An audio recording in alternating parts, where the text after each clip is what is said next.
I was like, do you have to let somebody in? Oh, that's no fun. Okay, help me keep up with that then. Yeah, I just saw him. I was like, We're ready. So everybody, welcome to the June 20th meeting of the Big City Council. I see that we have our aldermen are all present, with the exception of Chris. He had a death of a family member in the family, so he wasn't going to be here tonight. Prayer should be from him and his family. At this time, I'd like to have the invocation going to be done by Alderman Massey.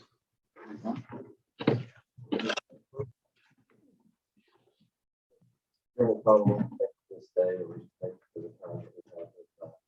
Thank you for the best for the city, the community, the ones that work. Father God, just be with us as we do this. Help us, guide us, do the right thing. In your name we pray. Amen.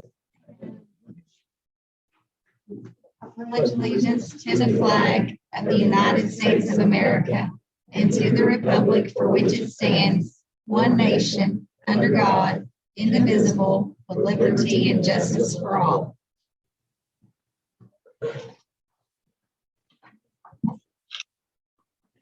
Teresa, would you do us a roll call? Place 1, place 2, place 3, Mayor. Here. Place 4 is absent, place 5. All there. Yes, sir. This time we have the opportunity for visitors of the community and those interested to deliberate and give us their opinions and their comments. It's limited to 3 minutes. So who do we have first? We have Jerry Ballou.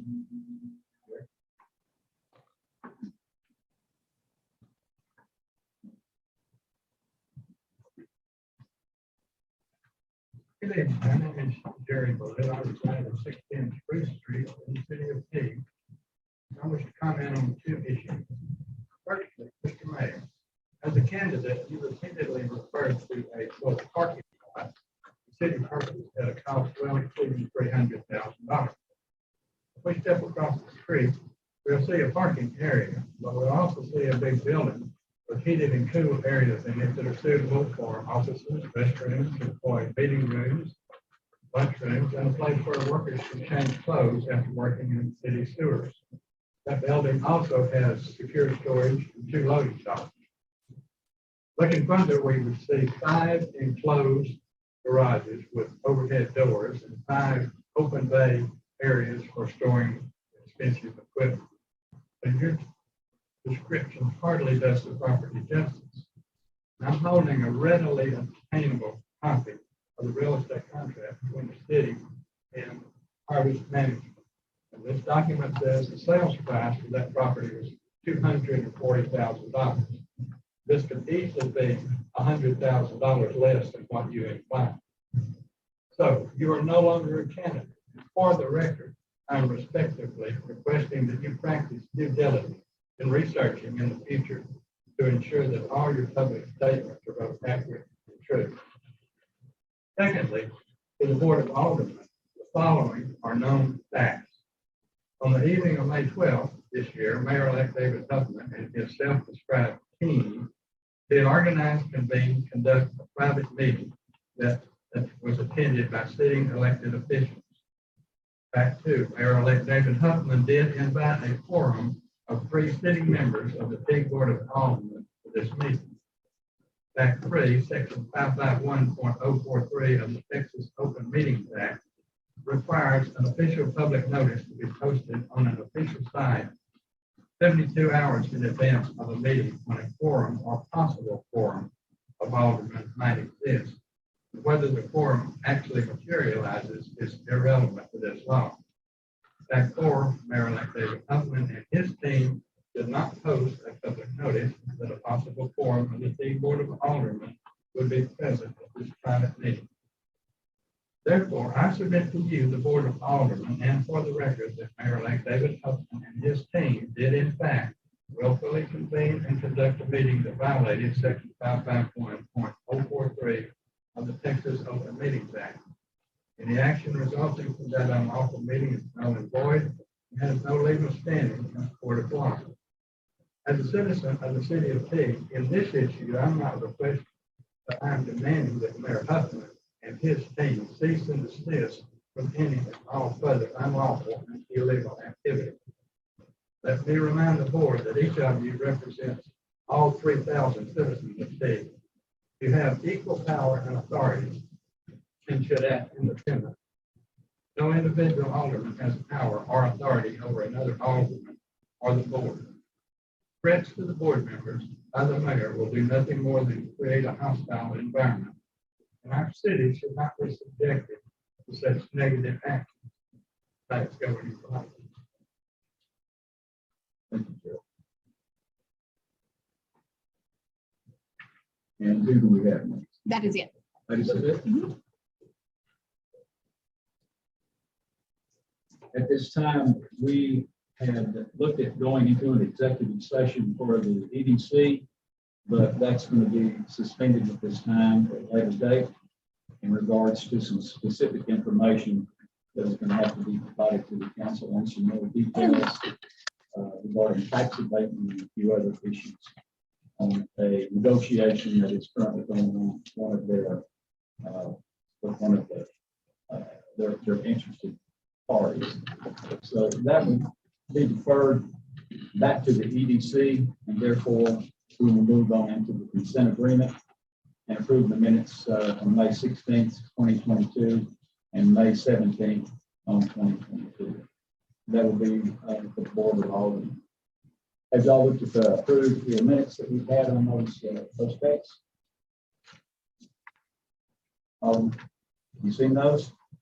Do you have any suggestions or any amendments that need to be made? Do I hear a motion to accept the minutes for those two meetings? Is there a second? It's been moved and seconded to accept the minutes from May 16th, 2022 and the minutes May 17th on 2022. Any discussion or discussion? If none, then they stand approved as read.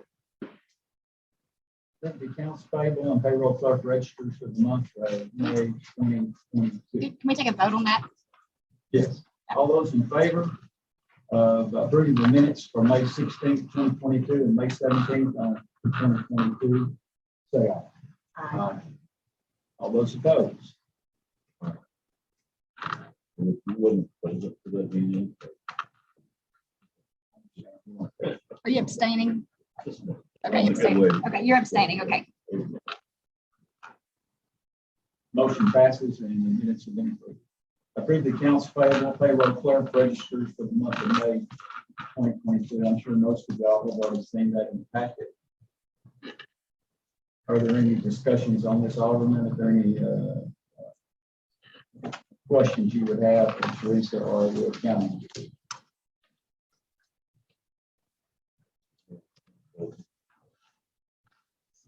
I hear a motion to accept and approve the accounts payable and payroll check register. I make a motion to approve the general account. That's fine.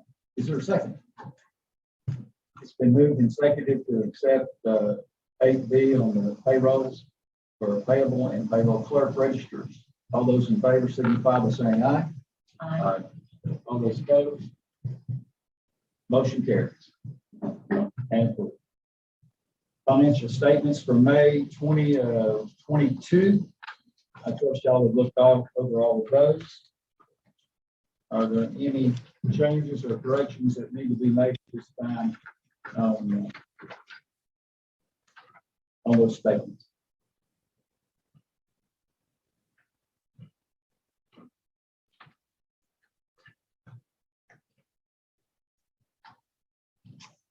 Any deliberation on the financial statements May 2020?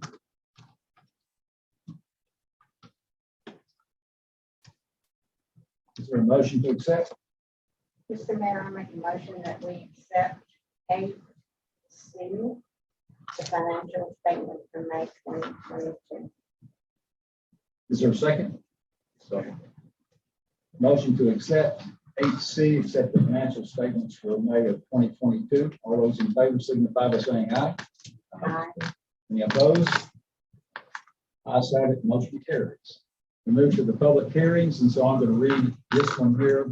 Conduct a public hearing to receive public comment and consider an application to replat parcel as ID 2145A 4.648 acre tract in the G. Brewer Survey, abstract number 5, in order to subdivide the plat into the following 3 tracts. Tract 1, 2.428 acres. Tract 2, which is where the Memorial Park is at. And we're talking about on 8th Avenue. That's what we're talking about on the end of 8th Avenue. 0.358 acres, and tracts 3-1.866 acres. And of those tracts, one of those tracts is involving Citizens State Bank, in which they purchased that property there.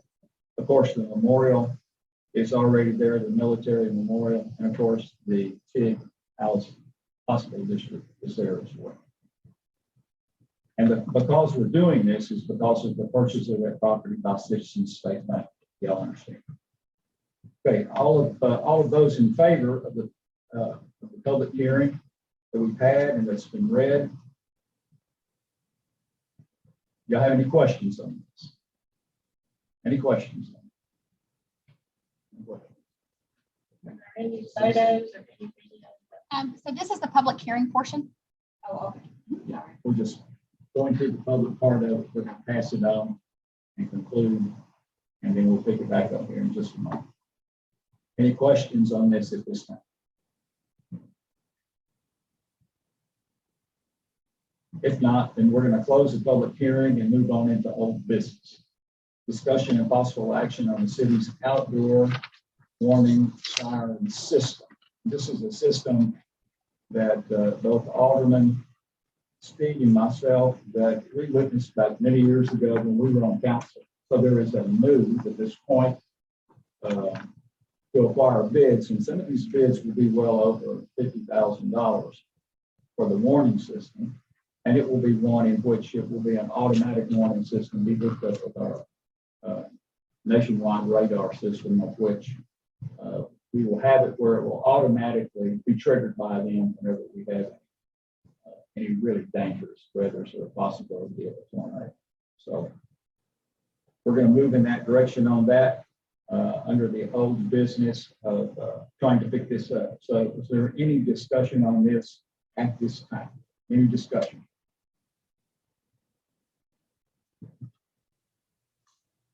And this is just the approval to go out for the bid. That's what this is.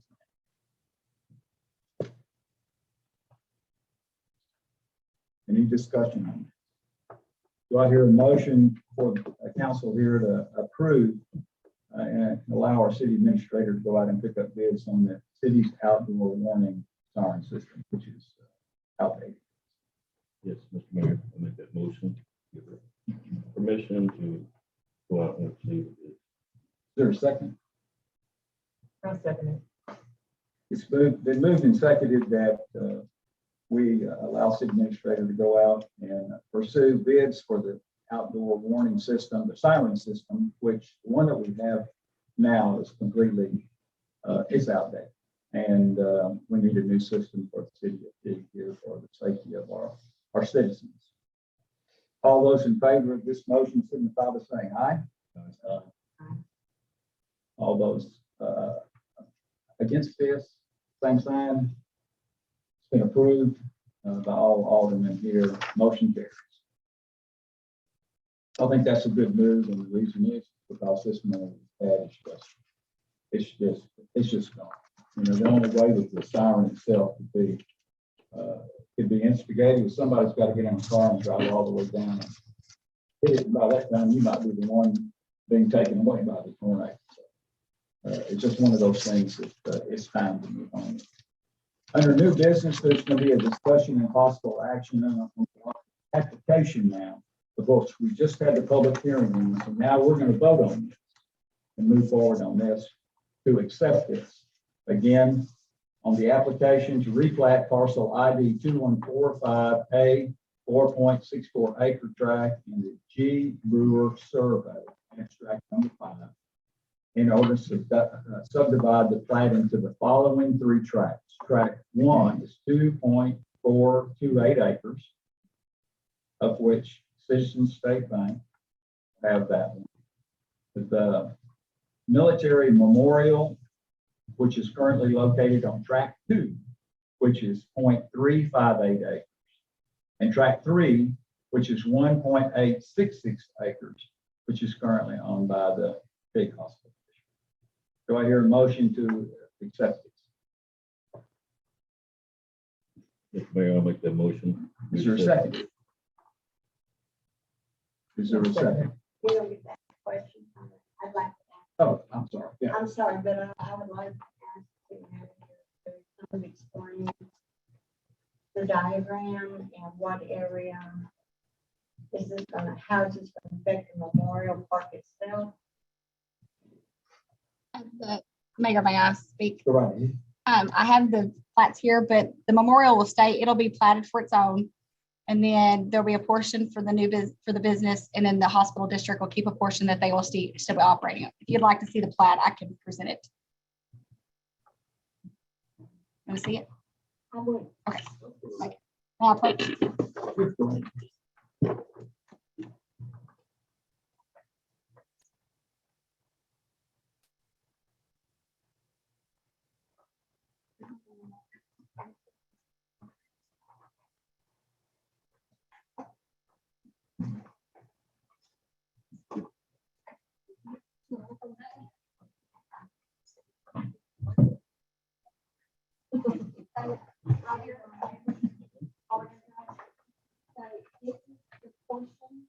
Memorial Park, that's your track 3. It will be planted for its own now. It will not be part of the bigger area. Track 2, well, track 1 is what they're considering to be the one for the business, and then the hospital district will be keeping track 3. There's track 1, track 2, and track 3. So this was what the hospital district had, Yes, which included the helicopter, Yes, it's on. helipad. Okay. And they're looking at building an instructor to operate. So they're actually asking to come toward, Currently, this is one old plat. They own all this. oh, they already do. They already own it. So the hospital district owns Okay. this one, subplat, this, so it would belong to the Lord. It would belong to them. Okay. This will allow the business bank to be able to build and have their own plat if they want to. And this will allow the hospital district will use this as their portion of operation. You understand that? Yeah. Does that make sense now? But they already own all this, so just subdividing it so that there can be some transactions that are back. Thank you.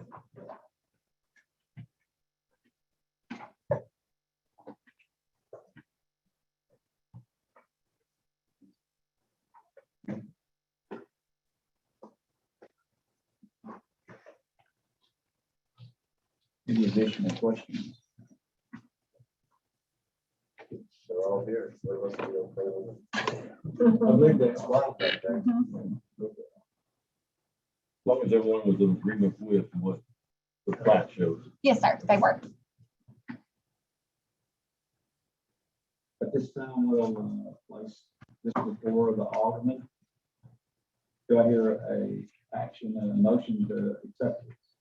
We have a motion. Okay.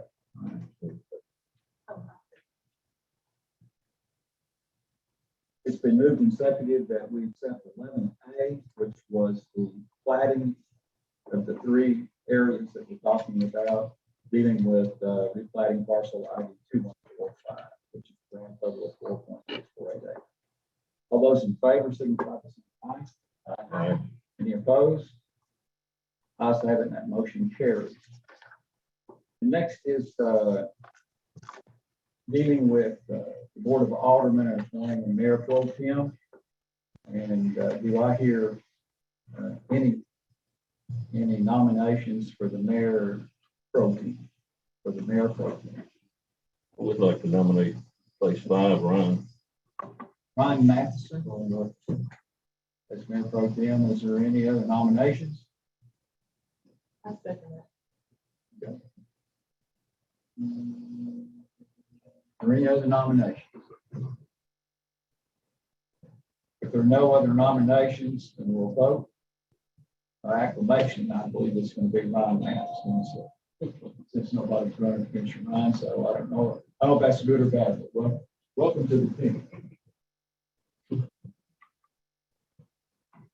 Next is approving resolution number R 2022620, amending and authorized representative of the text pool. I'm sorry. Oh, okay. All right. On the action here regarding appointing Mayor Pro Tem Ryan Matheson, do I hear a motion before to accept him as Mayor Pro Tem? I'll make that motion to accept. Second. Mim Okay. second it. That was Now we're gonna vote. All those in favor, signify by saying it. I, aye. Any opposed? Welcome. Second. Again, now we're going to have possible action here for approving resolution number R 2022-620, amending the authorized representatives to text pool, which would be for the mayor and the mayor pro tem. And are there any areas of discussion on this one here? Any areas of discussion on this one? Yeah, just a question, whether are you and Ron the only two people involved? No, sir. No. No, it's by resolution from 2013. It's the city administrator and the mayor pro tem. Okay, we need the city administrator for what reason? I'm the investment officer by ordinance and to be able to move funds. And then also I'm the second signature on accounting, and it's by resolution. It was in April of 2013, I believe is when it was. It's been in place that way. It was before I was here. I mean, I'm not sure of an agreement with I think if you want, it should be anybody can be reporting on something such as that, that you send to you or run. Is there anything where it involves my city administrator? Right? Is there any further discussion on this resolution or 2022-620? The results from 2013, you said? Sorry? The resolution from 2013? So the resolution for the signatures on the account is from, I believe, April of 2013. And it just states that the city administrator, the mayor and mayor pro tem are on all the bank accounts. So what happens is everything's a two signature account. Everything is two signatures. It requires the mayor, mayor pro tem, and the city administrator. Because I don't sign anything on my own.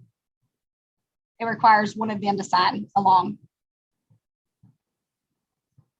That motion back then, or put you in charge of something in this, or it put you On all bank accounts, that we are all three on all bank accounts.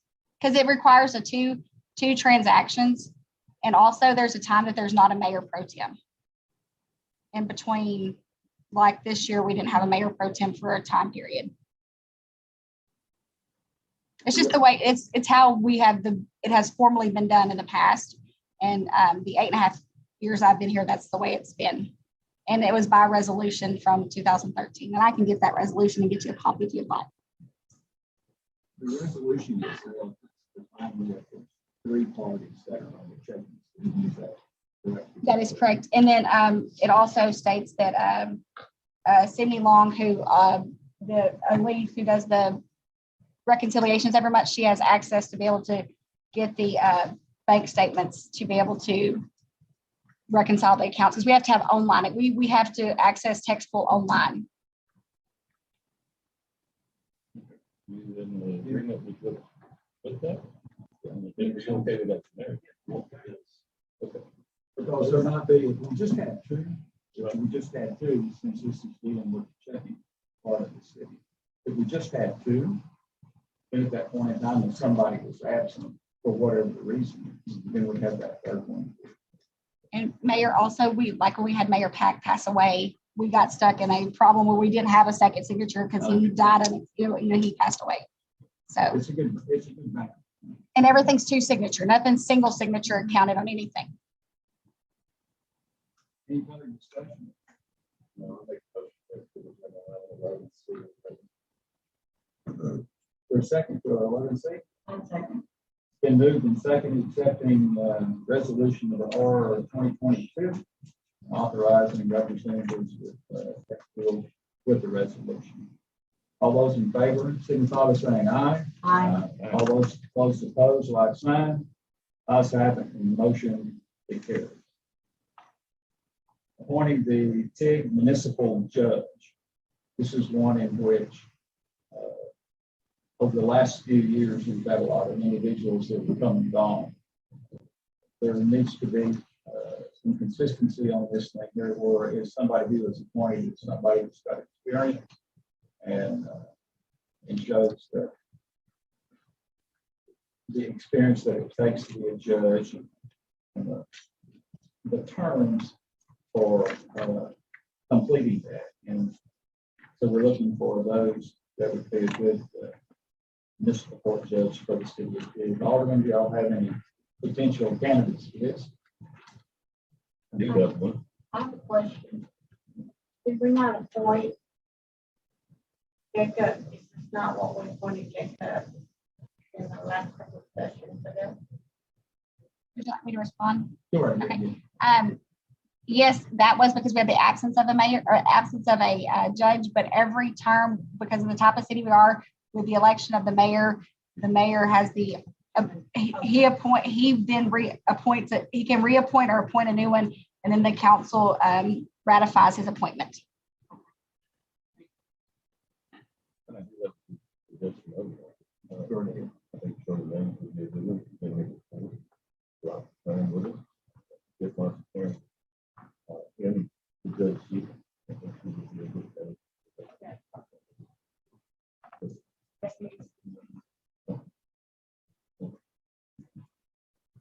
Can y'all hear me? Oh, I'm sorry. Okay. Can you hear me with my thing? Wasn't Shirley Mays here in the past?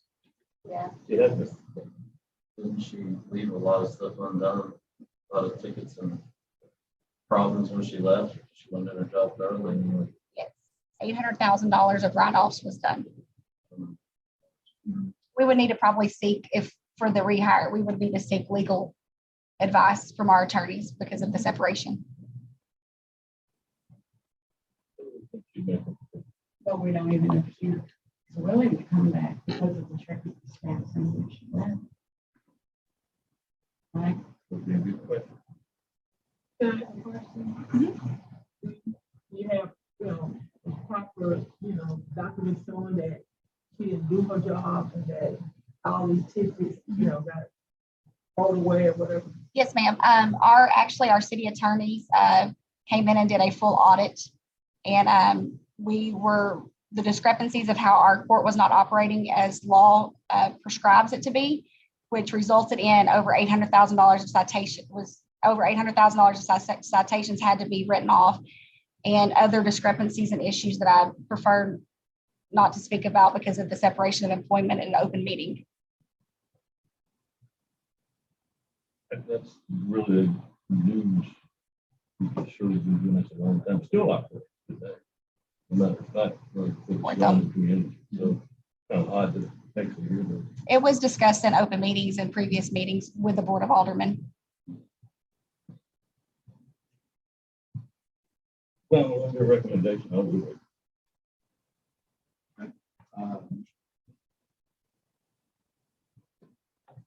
We do have recommendations. Recommendation is by the mayor. Pardon me? I had a recommendation because I worked with Shirley back years ago. And whenever there was an opening here, we never had problems or complications with her on my my tenure when I was there with the city back then. We never had any complications in the municipal judgeship area. Mayor, this is under personnel. We can take it into executive session if you need to, just as a friendly reminder. Yeah, we can move this to executive session. Thank you. Discussion and possible action on approving the TIG Economic Development Corporation's local business grant from John Burleson CPA. This is just for signage. And for this particular thing here, we got to go ahead and approve this. Is there any discussion on the signage? During discussion, this is for a CPA that wants to move to town here and wants to acquire some signage funds from the TDC. Pretty much it. And I know TDC has done it for years for signage, so that's what. Is there any discussion on that? I believe it was 350. Yes. Mhm. On page 2 of the application, it says $350. It's half of 30. Have a 350 Yeah, we're only asking, if we're only doing half. of the actual cost. Yes, it needs to be motioned up to, it's half up to 350. So 175 up to 175. Yeah, up to 175. You're only giving 175 of the We 350. only give half the cost for that. In our programs, it's half the cost, whether it be $200 or $1,000. Our program is for half the cost. Any further discussion? Motion to approve agenda item 11E. Approving up to $175 for the grant for John Burleson CPA PLLC. Is there a second to that? Second. Been moved and seconded for accepting the signage for John Burleson. All those in favor signify by saying aye. Aye. All those opposed, like sign. Ayes have it. Motion carries. Next one deals with 11F, discussion and possible action on approving the hold harmless agreement with Freestone Family and Friends for the use of Freestone County Training Facility. Enlighten us on that. The training facility that the police department uses for qualifications and training purposes for weapons, which is the Freestone County Reserve property, went under different ownership, and they are requiring that this be executed before the continuing use of the facilities. Any questions on that? Did we have this agreement before this? No, sir. No, sir. No type of agreement before? Do we pay to use this facility? No, sir. No pay to use? No, sir. It's just the new ownership is under a group, like a not-for-profit group, and they have just been advised to, in case anything happens, that they needed to have a hold harmless from each entity that would be utilizing it. With the whole harmless is from their side. That could be a possibility. Yes, sir. So basically what we're doing, we're asking you to sign our rights away as a city. We have no right to go back and say anything. If that is if we want to continue using that facility. We do have other property that we own, that if the board was more interested in us creating our own facilities for the training purposes, we could do that. Chief Philpott would be able to further speak on that. Yeah, could you speak on that a little bit? I can. Yeah, if you don't mind. It's kind Over the last 7 years that I've been here, we've used the county facility that was opened by the sheriff's, for the sheriff's office. It's under their control. I think it was the last year, the year before, I can't remember. There was a changeover in ownership on the property. It went under this organization. It wasn't communicated to us until we went to qualifications this year. And then I found out that the sheriff's office isn't using them. There were some other organizations that told wasn't using them. And then we researched it, found out all they need is this hold harmless agreement to protect themselves so that we can go out there and use the range whenever we want. But you just said nobody's using them, so that means nobody's signing their rights away. nobody's going into that. The last I heard from the sheriff, they're using branch Richmond Chambers. The only other alternative that we have at this point, we're having to pay. The only alternative that we have is pay for a range or build our own. How many times do you go out there? At least once a year. And that's for the animal qualifications required. Every new employee that I have, when I do hire a new officer, they're required to be qualified before I can put them on the street. So I have to pick them out and qualify them. We do periodic training in the use of firearms and practicing skills, rezoning in on the fundamentals of shooting. We'd like to have a place to do it. Doesn't this agreement just say that if something were to happen to one of our men while they were out there practicing, that we could not sue the family, the owner, right? Pretty much. That's, I mean, that's, And that's pretty standard thing. yeah. Yeah, if we did something we weren't supposed to do, we're going to cover our own liability insurance. Yes. For us, Yes. just want to make that clear. But in regards to the ownership out there, they want to hold and have a hold harmless agreement from us to them, and therefore that's normally what you would see in a lot of activities like this, and a lot of other types of activities. Make it convenient for our police to be able to utilize it. And it's free. That's what I'm saying. So, Mr. Mayor, I make a motion that we approve 11F as written. is there a second? Second. It's been moved and seconded to approve 11F in regards to the hold harmless agreement with Freestone Family and Friends. All those in favor signify by saying aye. Aye. All those opposed? No.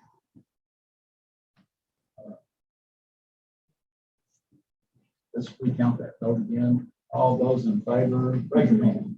Raise your hand. All those in favor? Okay, all opposed? Okay, 3-1, motion passes.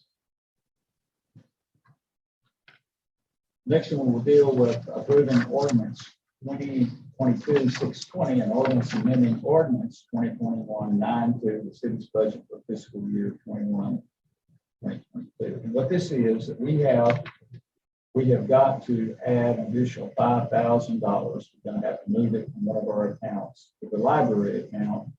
And the purpose for that is to keep our state certification for the state of Texas to have a public library. So there's a certain amount of funds that have to be transferred each year, if not transferred, that are in that budget. So we've got to transfer 5,000 to keep that expected fund.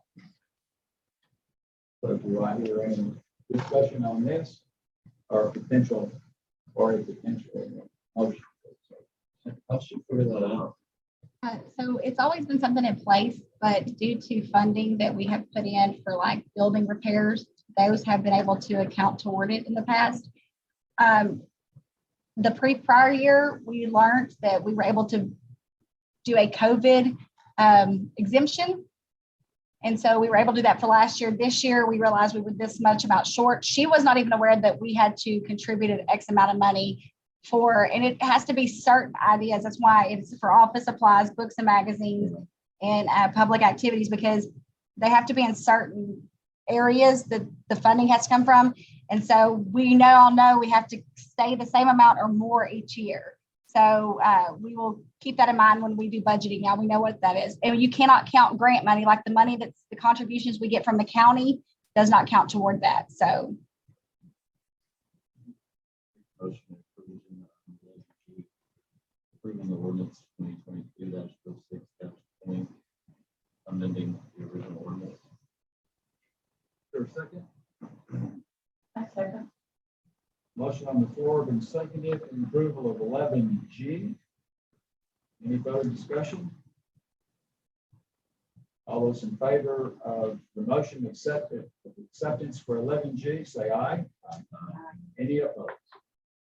Motion carries. Moving over to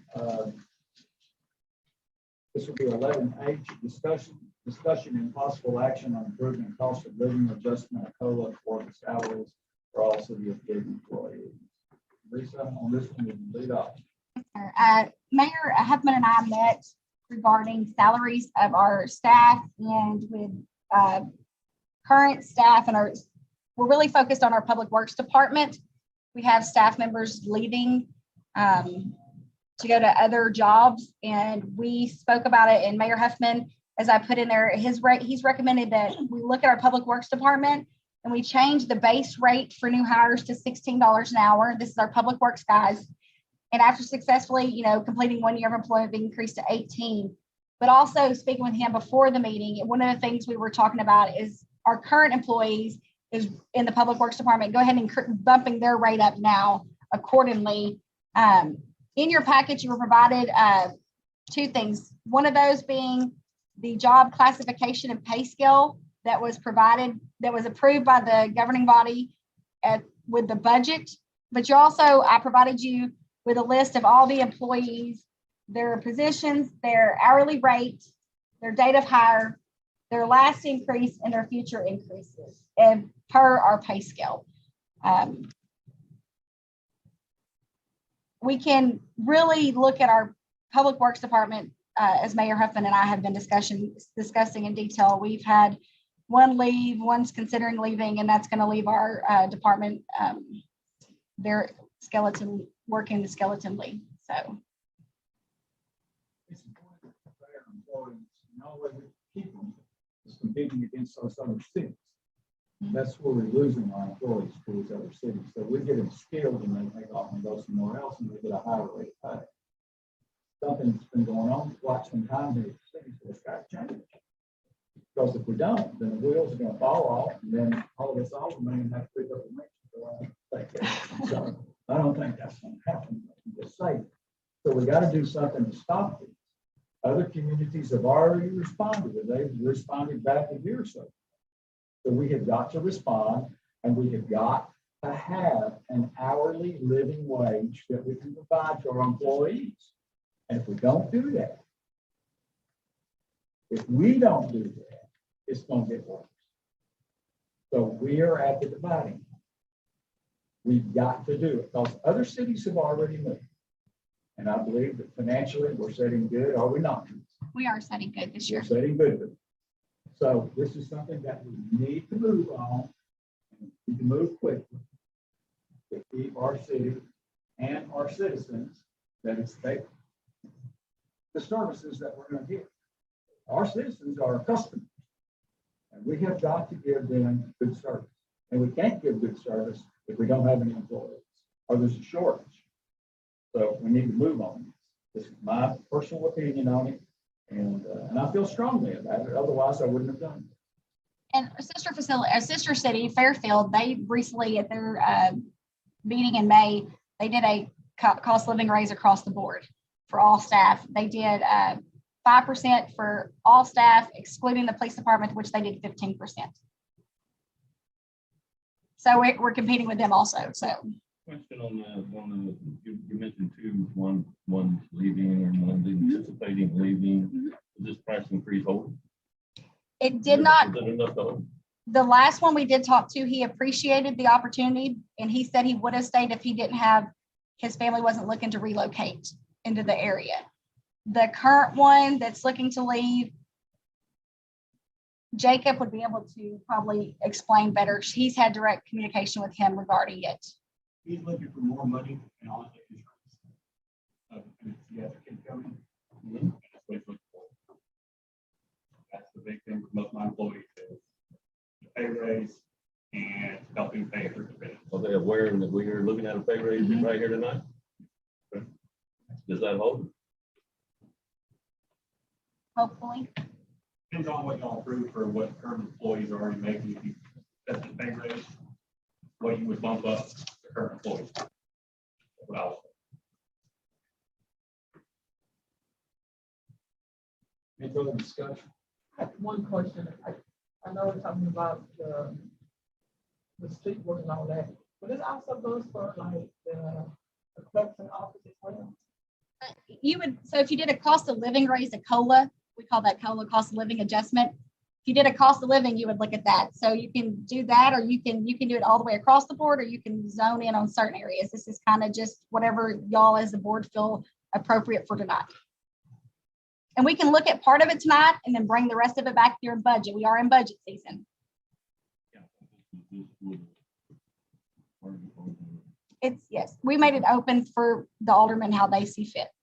So how can this affect the workers who are already above the $18, or as I'm looking at this pay schedule, do we have anybody that's You would have to, so if you wanted to, we could go down person by person. So I would start with Joey Garcia, which is our crew chief.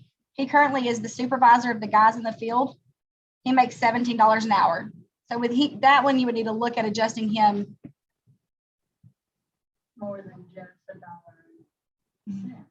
You would need to look at I would recommend that you look at their job and what their responsibilities are.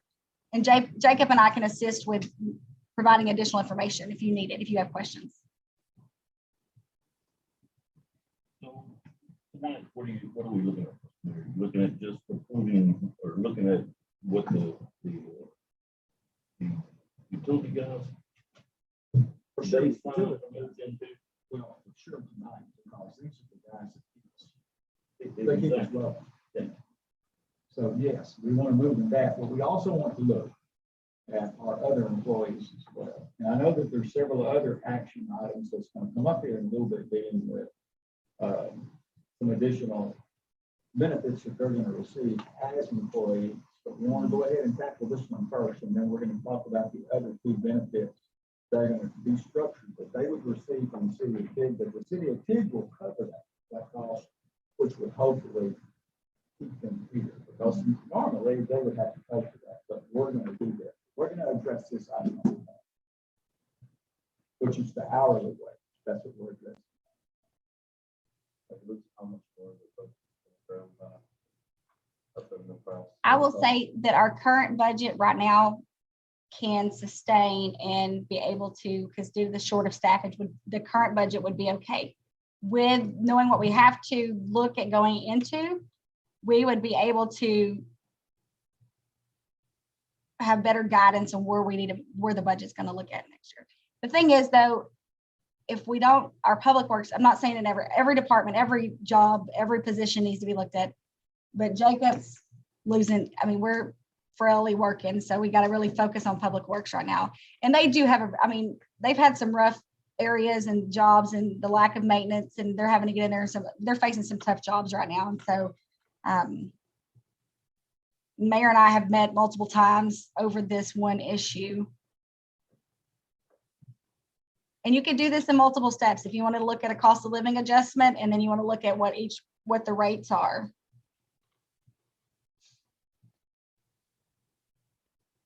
If you did Can you give us some numbers on for the employees talking about? so I don't believe COLA is going to be effective for just a percentage wise on the Public Works Department. I don't think we can do that. I think they're going to have to be looked at restructured on their position. It's not going to be a percentage. It's not going to be a base one. It's going to have to be just a set adjustment to their rate, to their pay rates. Like I would say a $2 increase. I'm looking at everybody that's in there. If you did a $2 pay increase to everybody, all your full-time staff members, some of your other individuals that are here that came back part-time, we're starting them out at the rate that they need to be at. And they also have other income caps that they can't go.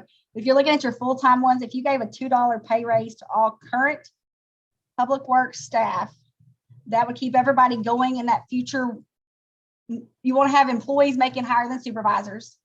And then if you would authorize the starting pay to be $16 for those positions, that would be beneficial, would give us a more limelight of where we're at on public works. I think what we do is point, if they study and it's extended, then at that point in time, we can address that issue, take 6 months.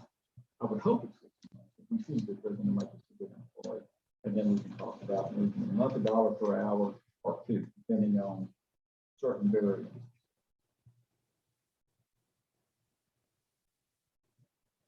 So would this item need to be rewritten to state? No. No, not all city employees, but just to indicate. Because I have and salaries. The word and salary separates it. You have on proving a cost of living adjustment and the salaries for all city. You're looking at, right now, you're discussing everybody's listed before you. So you've got each one of them. Doesn't mean you approve for each one of them. And you can approve in different steps. Mayor, if I'm overstepping, please let me know. So I'm just trying to explain different options. I'm trying to give you, like you could say, I'm looking at Public Works and we're going to give them each a $2 an hour pay raise plus increase the base rate, the base salary hourly rate to 16 on new hires. And then if you want to say for the remainder of the employees, we want to give a 5% cost of living adjustment, you can do that also. I mean, you've got two options here that you can. As we all know, things are going up and other cities around us are doing COLAs. I know City of Fairfield's completed theirs. I know City of Mahab was looking at doing theirs. So, I mean, there's a lot of cities that are, because of most cities have a COLA that they automatically put in and they do every year. We are not one of those cities that has done that before. We just now put an established pay scale in this previous year so that we had a structured salary on. We also did not foresee last summer where our economy was going to be at today. Oh. Depends on what you do, what motion you make. Yes. I think that if we do it this summer, the point work at the street guy, the office people may decide. So ladies, they're not making. We're already shorthanded. We have nobody in the office. We have no clerks. I'm gonna go. We have people. You have 3 amigos. You have me, Elise, and Haley. We're holding down the fort right now. Because they're going, our 2 prior employees left, our 2 clerks left for more money and benefits.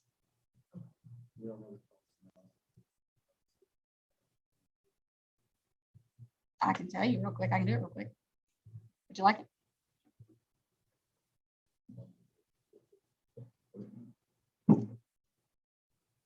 That's another 3 years I've been here.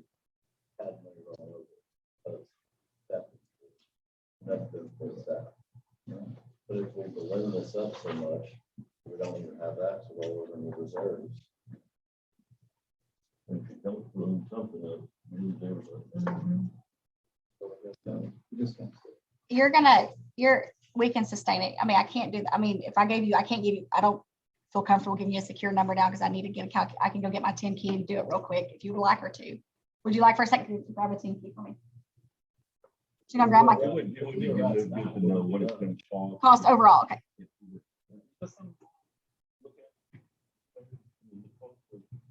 Making one move here for the whole sheet. Yes. Just give me a second. No, you're good. I'm gonna do it right the first time. The whole thing and just the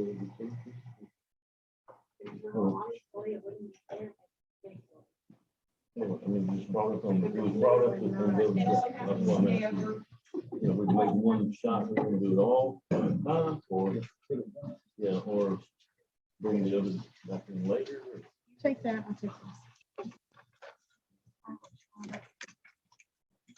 this. That's it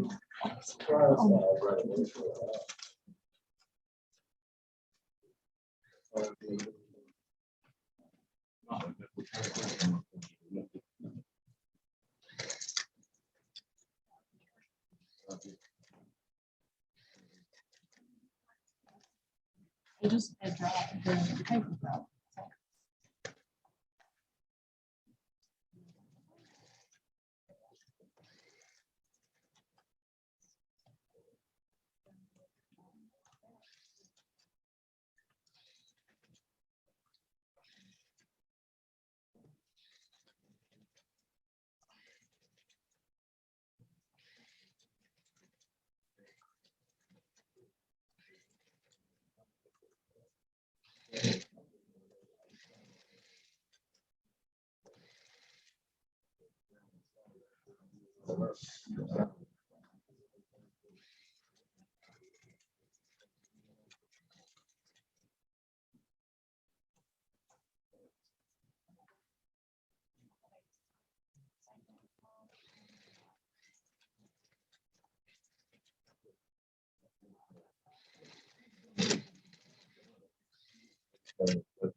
We understand, just working on the hour for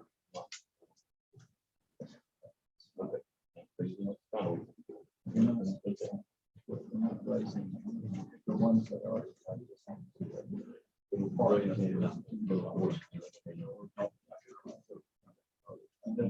No, I need to ask a question. Okay, So, but it states adjustment profit and salary. I have just a question. I'm trying to figure public works. Are we gonna look at public works with a $2 pay increase and not the COLA? Because it's not the COLA won't be enough for 5%. Yeah. Okay. Look at the $2. Okay, just want to make sure what I'm doing the right thing. We're just gonna have a problem hiring somebody. We're not the cost effective.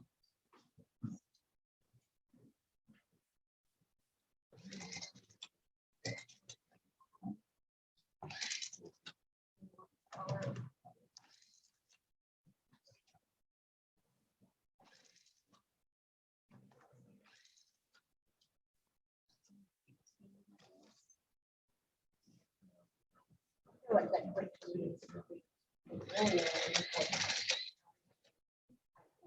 I'm not gonna sit here and us.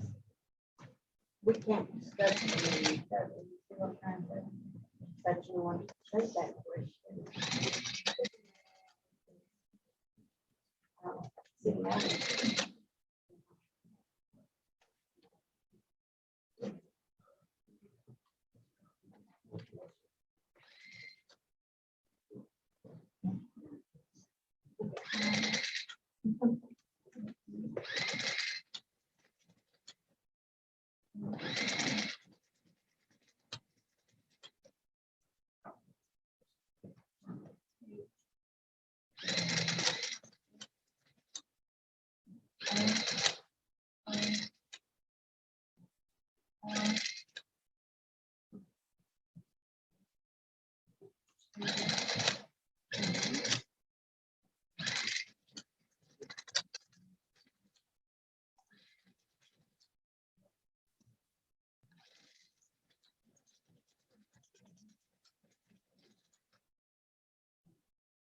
I'm looking at salaried employees or not? Not so. Not salaried. Okay.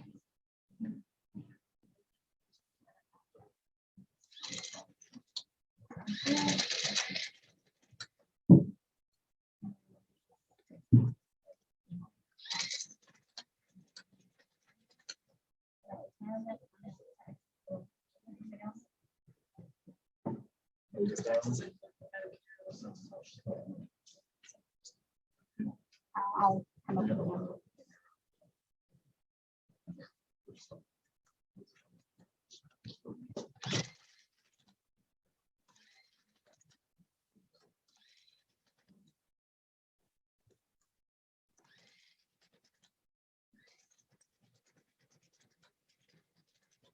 Now, this is what I'm gonna say. Oh no, I'm gonna tell you what I calculated. Dealing with your current employees that are hired on in non-public works department with a 5% COLA for just your hourly people, plus increasing your $2 for public works department and including increasing the base pay to $16. You're looking at with taxes, retirement, roughly what overtime must be. You're roughly looking at $77,610.72.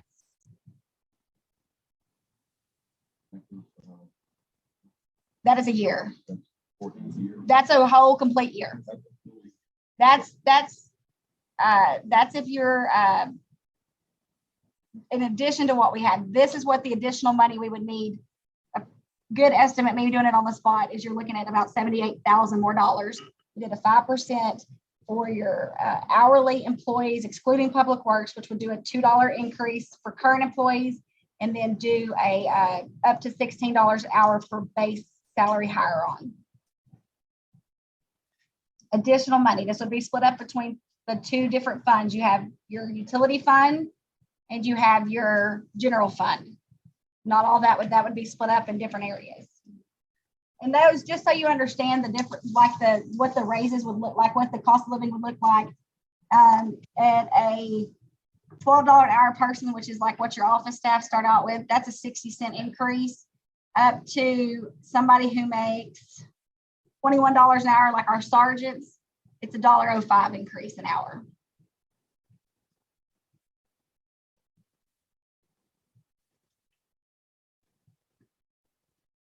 That's for the entire year, that's not for the remainder of. That is I did it for a complete year.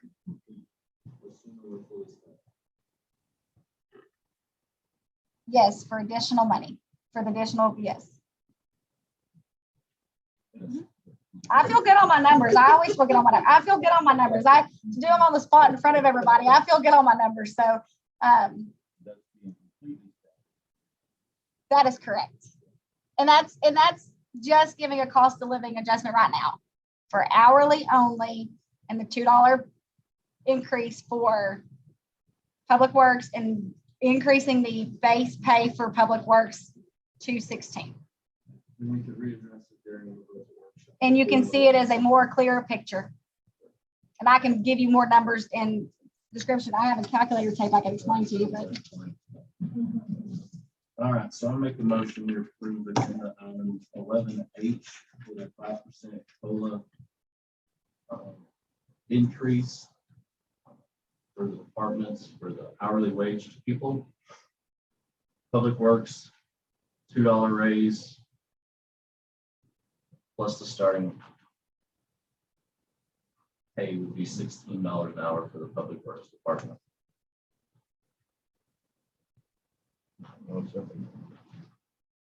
It's been moved and seconded that we increase the COLA for the salary, for the hourly employees. All those, want to discuss it? Been moved and seconded. Any discussion? Just to clarify, over the last 3 years, how much have we put in reserves from not the employee staff on average? It's more than that.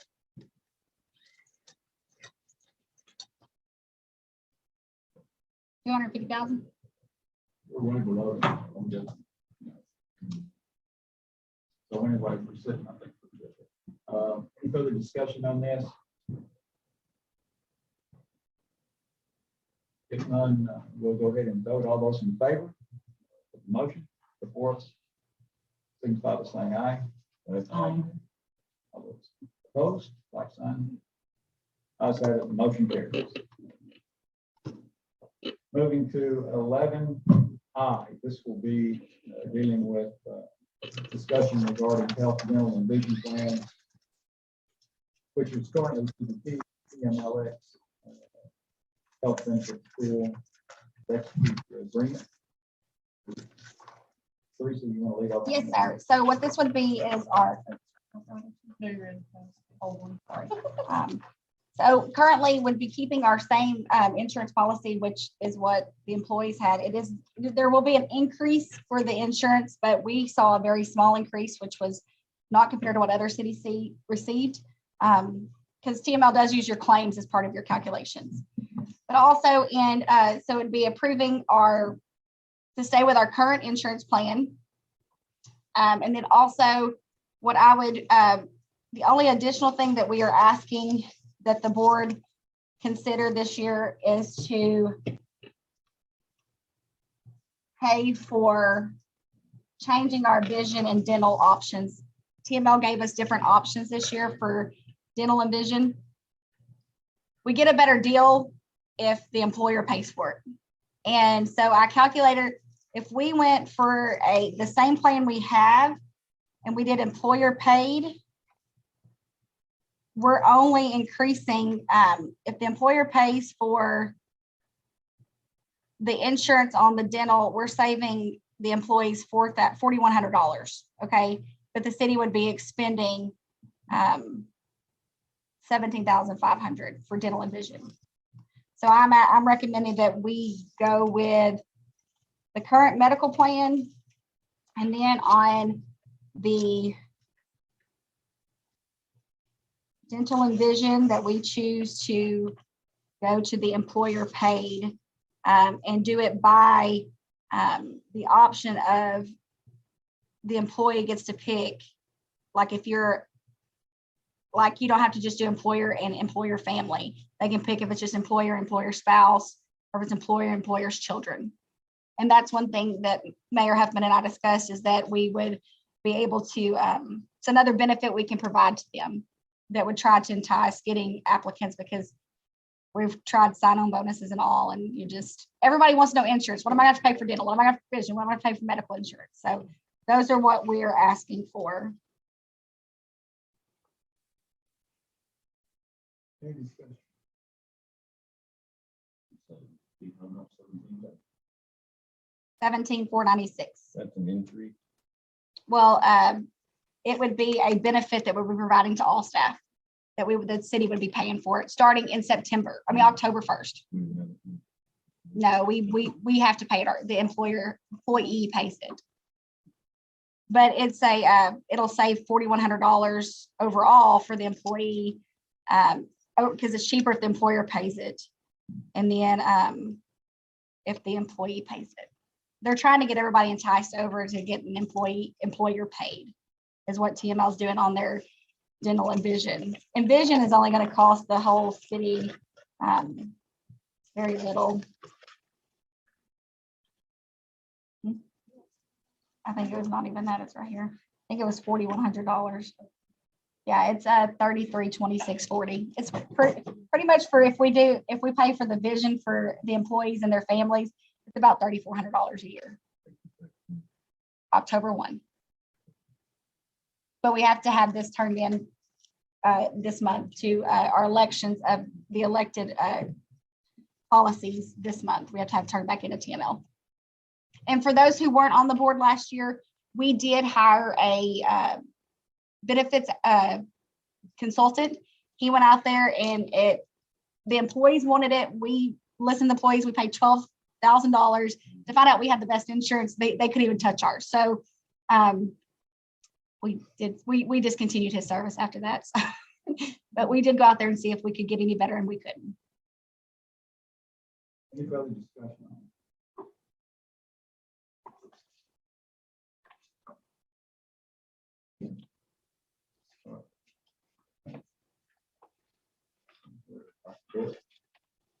I was motion to approve. Second, I second. moved and seconded that we move to pay for the dental plans and as well as vision plans for employees through the current program that we've got. All those in favor signify by saying aye. Aye. Any opposed? Motion carried. Moving to 11J. This is possible action discussion regarding approving additional employee benefits from TML health benefits pool to be paid by the city of Fig. And this would be the city of Fig picking up some of the dependent coverage, which a lot of cities are doing right now. And Bruce is going to lead up on that and tell us what the numbers should be. So if we were to go out for that, that would be if they elected to have their families on the insurance.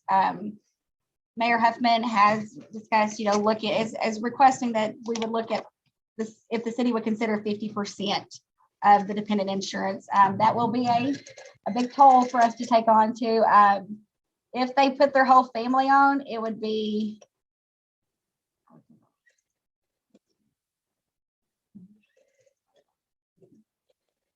if it was covering a whole family, it would be the city paying $625.22 a month. And then they would have to, but our employees would be they're looking at paying, they come in here and paying, they have to cover a whole family. It's $1,300 nearly for them to cover their family. If they cover their children, well, no matter if it's one child or 10 children, it's the same price. They're right at like $560 a month. No, $560 is just for the children. If they do the whole family, like the spouse and the whole family, they pay nearly $1,100, $1,200 a month.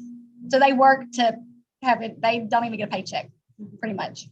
And they can't do it. Right now, I will tell you, that's our biggest request from employees is assistance with medical. I have helped a lot of our public works people find outside insurance and other state avenues for their children because they can't afford to pay what our insurance rates are for the children. And that's anywhere. But if they put, because we pay for the employee right now, the employee's covered at 100%. And then if they just put a spouse on there, they're paying right at $700 a month. If they just put their children, it's right at $580, $560, $580. And then if they put their whole family with the current policy, they'll be paying $1,200 a month. That would be what, if the city considered paying half of the dependents in the medical insurance every month, it would be the city's would be $625 a month to cover the whole family. If they did it. That's the family plus, that would be the employee, $641 plus $625.40. So you're looking at $1,200 in insurance for that employee if he covers his family. You would be paying $641.30 plus 50% of the $1,200. So you're looking at $1,200 for that one employee. And they would be paying $600.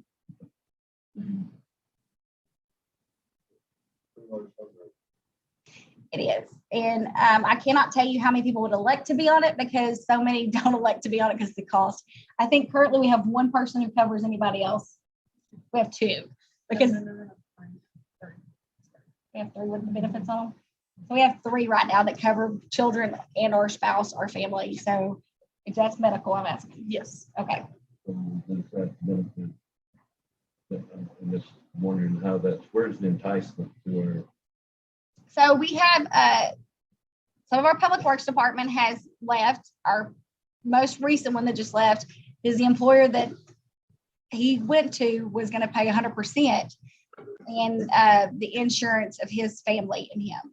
And so he said, even if we could have paid portion of it, it might have been some consideration. One of the ones that we have now, one thing that I will say in the 5.5 years I've been in this position, every year in budget workshops or budget process, when we talk to our employees, they're like, we need help paying for our dependents insurance. We can't afford it. And if you don't want to go in and pay, another option, if you don't want to look at 50%, you can look in and say that y'all are willing to cap it at $300 additional a month toward dependent insurance. I mean, that's another option you have. The mayor and I were discussing, and he was saying 50%, but I'm pretty sure the mayor would rather you do something than nothing. So we can talk, y'all can discuss different options. And if y'all need me to crunch numbers, I'll crunch it. So.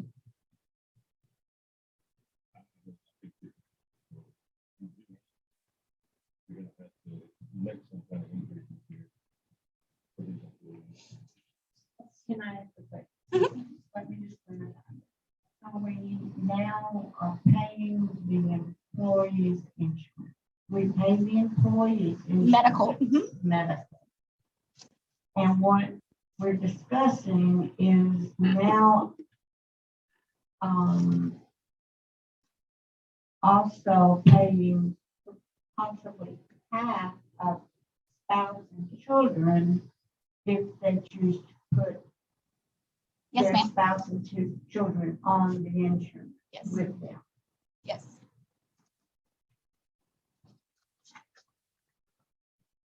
They used the term dependent coverage. That'll be- Right, it's yeah. gonna be dependent. And the only reason why it's such an attractive element is because more and more cities are doing it. Some are going 100%. I didn't necessarily want to go. I didn't want to go property. So I thought in terms of 50 would get us on down the road and make us competitive. And I don't know of any other cities around us here that's doing it. But I do know that there are some that's paying dependent coverage. Fairfield is one that does pay part of the dependents. Yeah. So it's one of those things that we have to look at and we got to decide, are we gonna try to keep employees here or are we gonna let them go? Because that's what's going on. The last we discussed, it was 50%. But I know they were looking at different options this year too, because they got their TML was not as favorable as ours.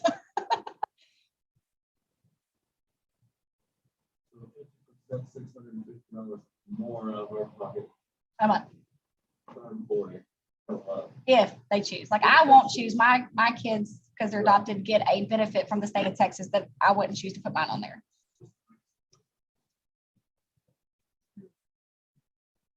How much is it? It's 50 times how many employees. 20. Like, some of us are already like, we don't, we already said we don't, she's like, I'm not gonna be required, am I? Yeah, and you may, I would say on a, if I had to estimate, like, worst case scenario, 13. So you're looking at 13 if you did that, you're looking at the month. $100,000 a year.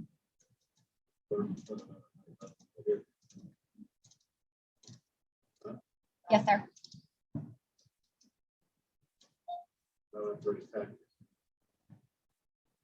So we barely balance in the budget. Right? Next year's budget will be rough, but we would have to get creative. We would have to look at all options. Yes. We can, because this would start October 1st.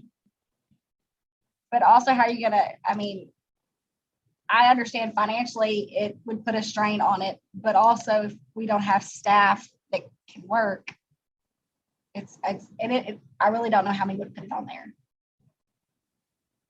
Because that's still them putting $625 out of their pocket. You know what I'm saying? How many of them are really going to be able to do that too? So.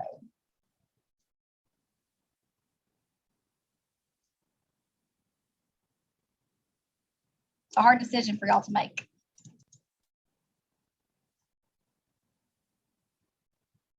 I mean, I really think you're gonna have to do it there.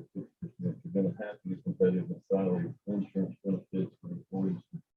The more coming to you. There's a whole heck of a lot of reasons for the more to come, so we're gonna have to hype it anyway. And hold it.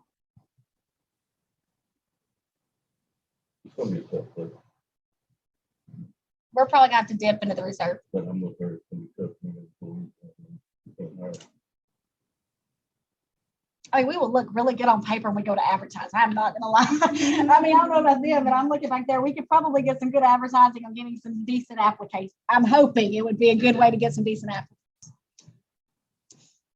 Because not only do we need to get applicants, but we got to get applicants that are going to stay. What do you And- think, Dave? For anybody that you know you can bring on, under what we've been talking about tonight, does this help you hire somebody in your department? 1, 2, any? I say at least 3. At least 3? And you're needing 3 to 5, how many? 4 right now. You need 4, so under what you've seen us voting on here tonight, it would enable you to hire 3 more people. That's what I want to do. The $1,000 incentives, things that work. If these incentives here will work, there's something tangible somebody can put their family into, I think it's very well.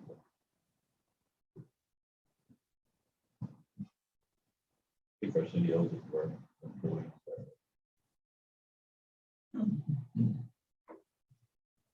Any further discussion?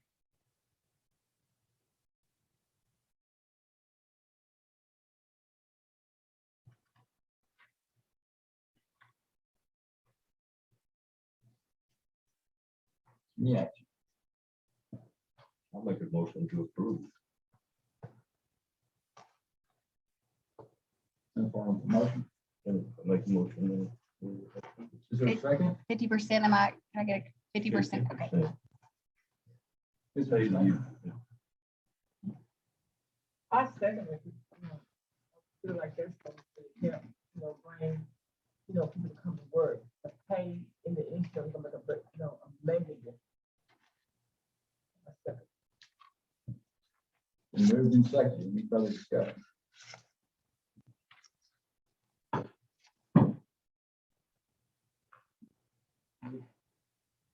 All those in favor of the motion, supplying benefit coverage in the amount of 50% of the employees' benefits, to the employees' dependents, signify by saying aye. Aye. Any opposed? Nay. Motion carries. Motion passes.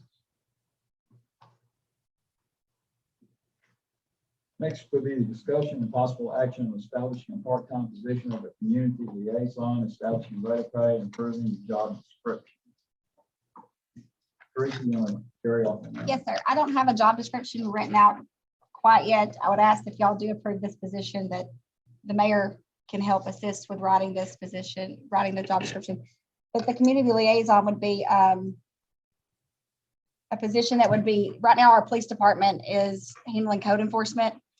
And this community liaison would be the person that would be able to, they would be code compliance, assisting with code compliance with the community, and would work in partnership with law enforcement when needed, if the need arises for any further action, such as ticketing needed to be done to help get code compliant out of our citizens. As it stands right now, there's an infraction of the law that's out there because of code issues. The first person that's going to go out there, and they're glad to do it, is going to be the police officer. They're kind of better served to do the other things that they've been trained. Not saying they wouldn't do it, because they've done, and they do a good job. But on the second part of the matter, virtually what we want is we want a job to get done. We want this to be handled in a manner where it gives our police officers more time to do what they're well trained to do and are licensed to do, rather than what a normal code officer would do. When I say code compliance officer, I'm talking about a guy who works for the city of D. He's not a police officer, but he's trained in this area to do that, which requires, again, a person that's going to be educated in that. He's going to have to get certified to do that. So the thought of that is, if we can pick up a person that will go out and visit with our citizens if they are in infraction and they have problems, then at that point in time, what they can do, he can visit with them and put them on a schedule to get everything done and corrected within code. Now, does that mean that that person wouldn't make a trip to the municipal court? Well, it could be if they didn't do it. But that would be a lot easier and a lot more of advantage for us to be doing on that basis. And so I'm kind of thinking that that would be something that could work out really well. We can try it, and if it doesn't, then we can go back to the old method of sending out the police officer. But I just don't think that that's well served for that to do that. So that's how this has come about. And I think we'd be talking about a part-time person. We wouldn't be talking about a full-time. And they'll go out and sit and visit, knock on the door and tell them what they're here to do, and say, how are we going to get this fixed? How we're going to get it brought back into code? How are you going to do it, and when you? And I think that would work out really well. Now, if it doesn't, we can change it. But I think that would help the police department and allow their officers to do what they would normally be licensed to do, that they're trained to do. And then on the same token, we have somebody that's working for the city on a part-time basis that will go out and do that. Keep a record of their contacts, and then, of course, a record of what work needs to be done. I'd rather do it that way. I would much rather do that. But if that doesn't work, we can change it later. That's the purpose of it. And as you well know, in any city, we'll always have things that happen. But normally it's best if we have somebody that can go sit down and talk with them and say, hey, this is what the problem is. How quick can you do it? What time frame can you do it in?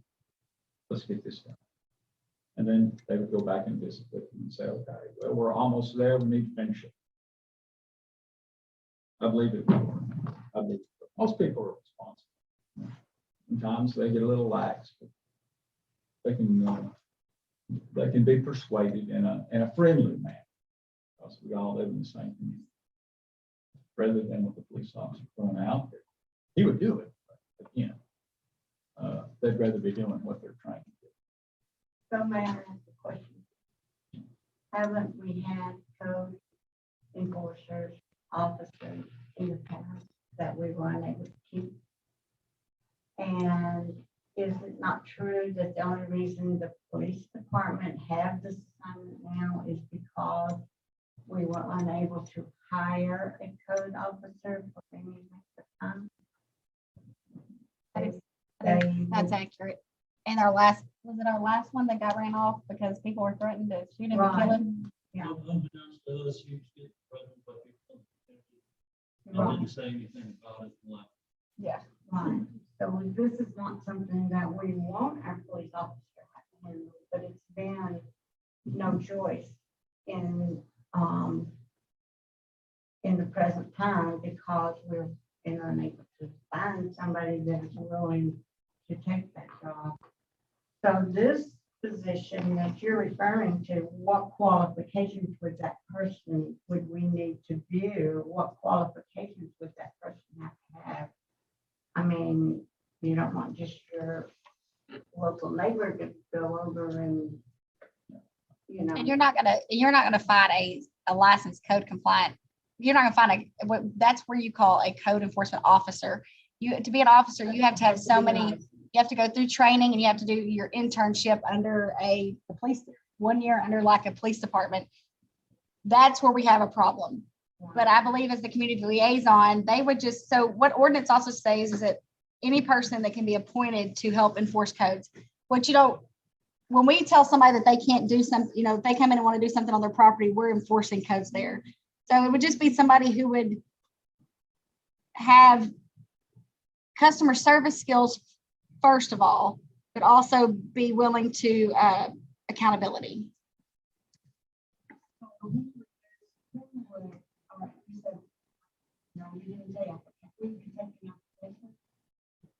Or we would choose, would the mayor choose someone? It would depend on where y'all wanted this to fall in the chain of custody, or not the chain of custody, the chain of command, sorry.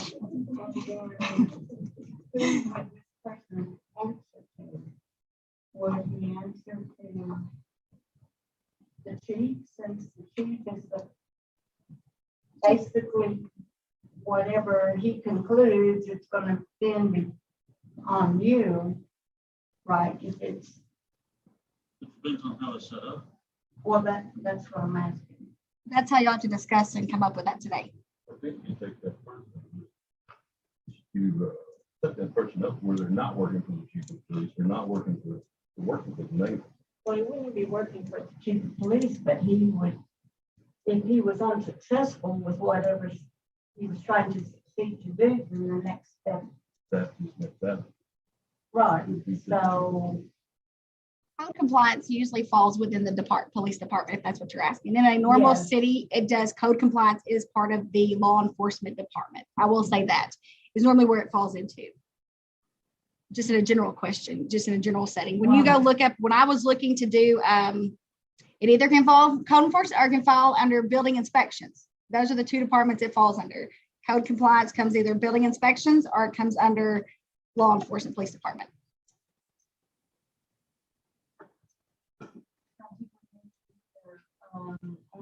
that may not be the right word. The city manager, I would say. City administrator. City administrator or the police. Right? It would be, y'all need to discuss that.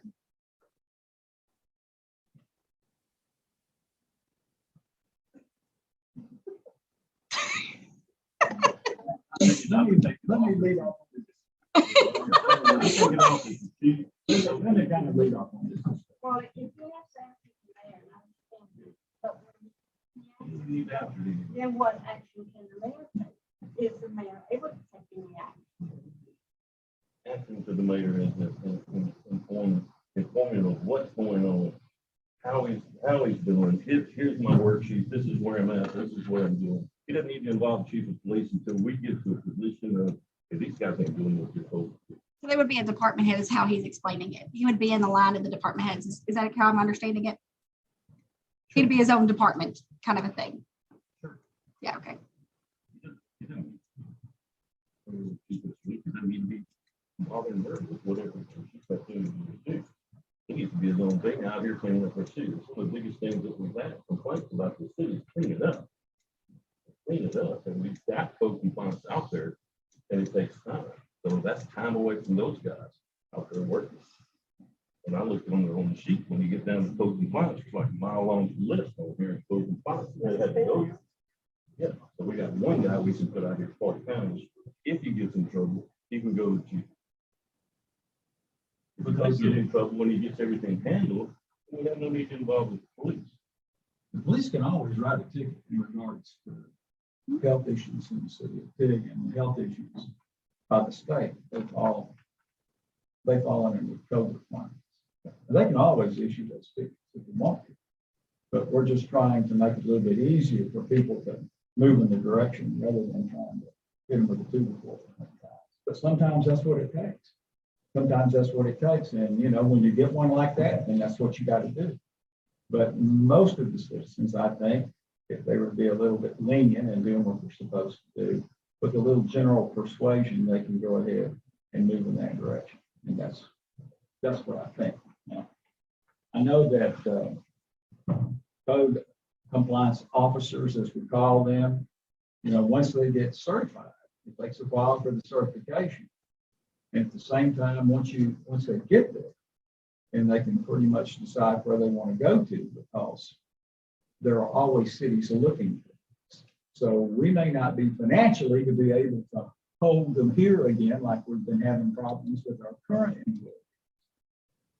So the liaison is more or less something going out, visiting with somebody, persuading them in general to make a better citizen of themselves, doing by what they're supposed to. And that's the purpose of it. And so I think that it would work. I believe it would work. And if I didn't believe it would work, I wouldn't be here saying this is something that we need to look at, because there's areas that need to be, you know, touched upon. You know, your next door neighbor that's doing something that's got, you know, stuff stacked up to the top of his house and everywhere else, you know, it's just a normal person will be going out there to visit with them. But yet they've got some authority because they do work with the city, and they would actually work through the mayor's office. If we're talking about a normal person, and we're talking about getting a, In what? we're talking about getting a normal person versus not. Well, I don't want to use the police. I don't want to do it. I don't want to do it. Well, I just feel like this list that you're referring to has been going on and on and on. And these people have been warned and warned and warned. So, There's lots of avenues when you come to there. You gotta, it's not every situation is black and white. You can't handle this situation the same way you handle this one. You may have family and heirs that are in California or Arizona, and you got to handle it a certain way. And then you got some that you can go speak to personally. You got some that we currently work on. If the taxes aren't being paid, I'm working with the county tax assessor that he's willing to start trying to get our county to start taking action against these heirs that there's no heirs left, or they don't care about it, and trying to get them sold. We have different avenues, and this person would be, if I'm trying, it would not be so authoritative and like in threaten. It would not be more of a, it'd be more of like a customer service person. You'd have more of a personable connection that this person would be able to just go out there, is what they're trying. That's what they're presenting. And how I understand it is we work under the mayor's office, hired by the mayor. Am I correct? Hired by the mayor, worked under him. And he would be able to do the help with the job description. He and I could work together on the person. And then y'all would need to set the rate of pay.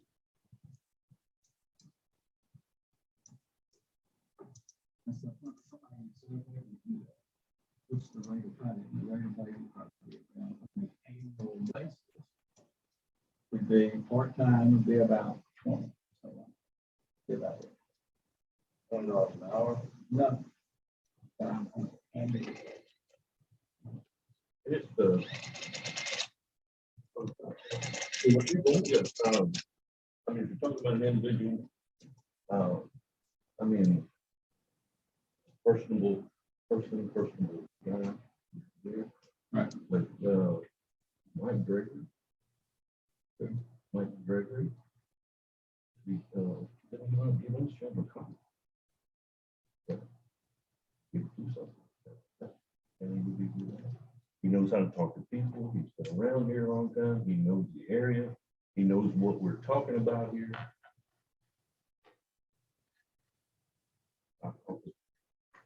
So I'm not saying I want he'll to get do that, I want to get the There's a community suggestion. liaison position passed first, or agreed upon first, and then at that point.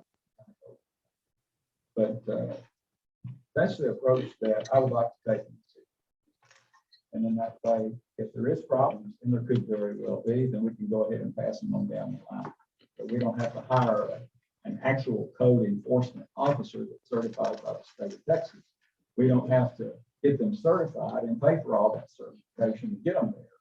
And then we can have a representative from the city that will go out there and try to visit with people and say, hey, you need to get this taken care of. And then at this point in time, you've got so many days. And if it doesn't happen, well, then we can go back to the police and say, go give them a ticket. Or we can go ahead and say, okay, well, they're going to end up and go to court, and then they're going to drag you there. So you're going to be one way or the other. And I think that it would work. And the reason why I say I think it would work is because of the fact that the community that we live in here, most people will respond. There will always be a few that will not. So at that point in time, then we would have to take the hard road. And follow me. That's when they end up in court. Just so you know, $20,000 a year at part-time is about $19.23 an hour. I went ahead and figured that out, so. I'd like to make a suggestion. Okay. If we pass this at this rate of pay, we're gonna have spent $225,000. Why don't we wait and talk about this in a budget workshop? Where we kind of have their idea what these numbers are gonna look like. That gives you guys 3 months to hire some folks, see if they fill those positions. And then we'll have a better idea about it. But I can't vote for this position, having already passed $200,000 for extra incentives.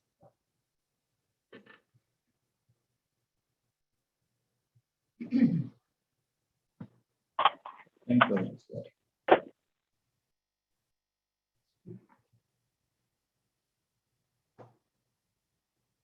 So I'm gonna make the motion on agenda item 11, hey, that we table this. Can you It's been table till moved when? and seconded. I'm sorry, Table till when? until we can talk about it during budget workshop. It's been moved and seconded that on 11K that we table this till workshop. Discussed it at that time. Been moved and seconded. Is there any further discussion? Any further discussion? We'll take a vote. All those in favor of tabling till our workshop and our budget workshop, signify by saying aye. Aye. How many votes is that? 3. 3. All those opposed? No. 3-1, it carries, and we'll carry it and table it till the workshop. Moving to 11L.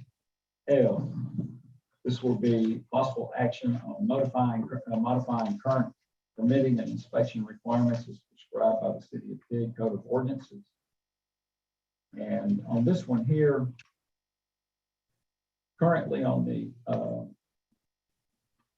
side where we have our permits, we suspended these currently for us to look over these a little bit closer.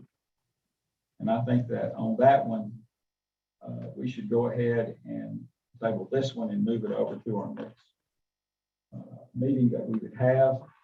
And somebody asked me earlier what that meeting date would be.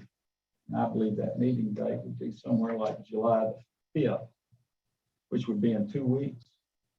And then if we had to have another meeting shortly thereafter, well, then we could go ahead and move it in that direction and also talk about our workshop budget. So, Mayor, they would need to vote on, they would need an action on suspending. They would need to make action on suspending the current permitting. And are we talking about all permitting? Or are we just talking about building permitting and inspections?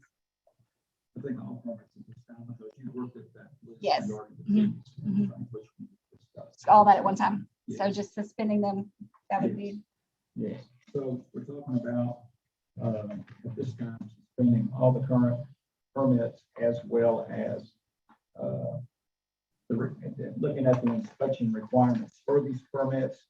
And then at that point in time, when we get back together on July 5th, if we can do that, on July 5th, talk about the fees associated with the permit as well as the inspection requirements. So what we're doing is we're going to have another meeting on July 5th addressing this and any of the other issues here.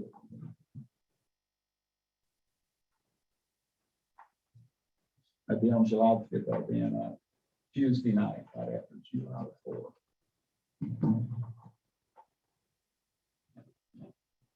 Make a motion to approve. Thanks. Is there a second? Second. It's been moved and seconded at this time to suspend the current permitting, and we will move that as well as the inspection requirements to the July 5th meeting, of which at that point in time, we'll also discuss the fees associated with the permits as well as with the inspection requirements. Any further discussion? All those in favor of the motion? 11L, say aye. All opposed? None opposed, passes. The next one deals with City of Dig to perform building inspections. This one We will took that. also be, we took that one off. or we did. Yeah, that's the one, we took that one off. So we should be on the Ameritex one. Number 11N, this is dealing with amending the length of the solid waste contract with Ameritech Services. We have our representative here that's here with us tonight. And Teresa, do you have anything here to say on that? We discussed Mayor Huffman and a couple of the other aldermen that are new on the board. We just kind of discussed that with the price increase being so high, and difference is that the 4-year contract kind of made some people uncomfortable. So I approached him and we said 2 years, but you can go ahead and come up. And they have counter offered back that they would be willing to do 3 years with an additional 1-year extension at this time.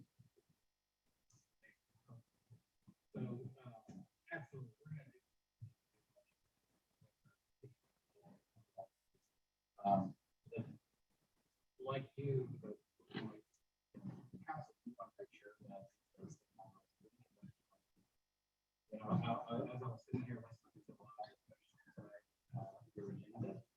a lot of work and also we had people be very competitive in our market, in our sport, what we do, especially whenever it gets 90 degrees, people decide they don't want to be back to the barbecue. It gets very tempting, quite honestly. With cost of being competitive, we've done sign-on bonuses, we've done pay increases. So we've done literally everything that they approved tonight. So all that to say, yes, we are more than happy to take it from the 4 to 3 and to extend our good faith in that 2 years from now. So this is where that might look like. If it comes down, which was people not going to, we are more than happy to discuss again. The council say, hey, this is what we're going to do to help out. We need it to come down also. It's very expensive for us to come into this. Just the sheer amount of product that we have to pay for to start us again. So all that to say, yes, not a problem. It's a 4-year original on contract. or on the RFP, you want to bring in 3 years, that's not a problem at all. And again, this actually says that there's a situation where it does, the economy gets better and gas prices, this is not 5.25 gallon. And hopefully that stays there, keeps on down. And yeah, we'll keep talking, because we need that to happen for the business growth as well. So that's just us, the responsibility. So we have the ability for you to say, hey, come back in. Once we see this, even if you have it, come back in. and say, Yeah, hey, we'll sit down and talk, obviously. So, you know, I was discussing with Ray, just in general. A normal contract, a normal trash contract is 5 years. That's a normal across the board, doesn't matter what company you go to. 7 years kind of is kind of, I think, the high side, and that's what your last contract is. And the reason 5 is a magic number is just the cost that's involved to get into it. Because you're coming to you're upside down for making more money. Because we've got this labor, cost of insurance, and we're getting fill in the blanks. There's a lot of reasons why the contracts are that long, because of the expense that you're doing with it. So 4 years we looked into, we're like, yeah, definitely make that happen. We're obviously and make sure that we're taking out our employees as well. But again, we want to show to the council, to the citizens that we want to be a part in the community, but we're willing to work. And again, to your point, 2 years down the road from now, and gas is from 5.25 back to 250. Absolutely, we're going to come back to you and say, hey, this is what we're going to do. So that's our big thing. Any other questions, Mr. Bernardino?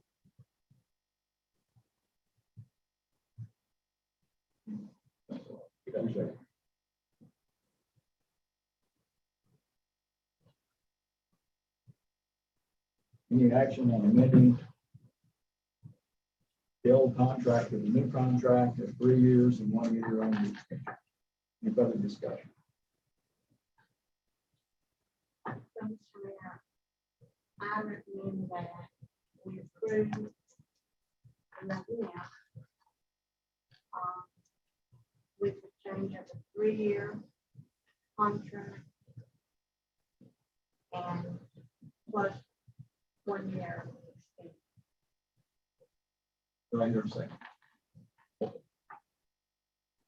It's been moved and seconded in amending the length of the solid waste contract with Ameritech Services from 7 years to the 3 year and 1 year extension.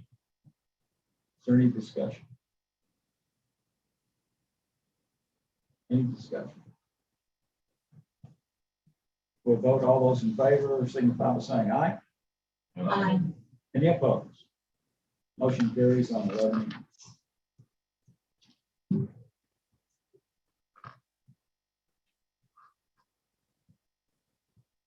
11O, discussion possible action on amending the fees for garbage services to be effective September the 1st, 2023.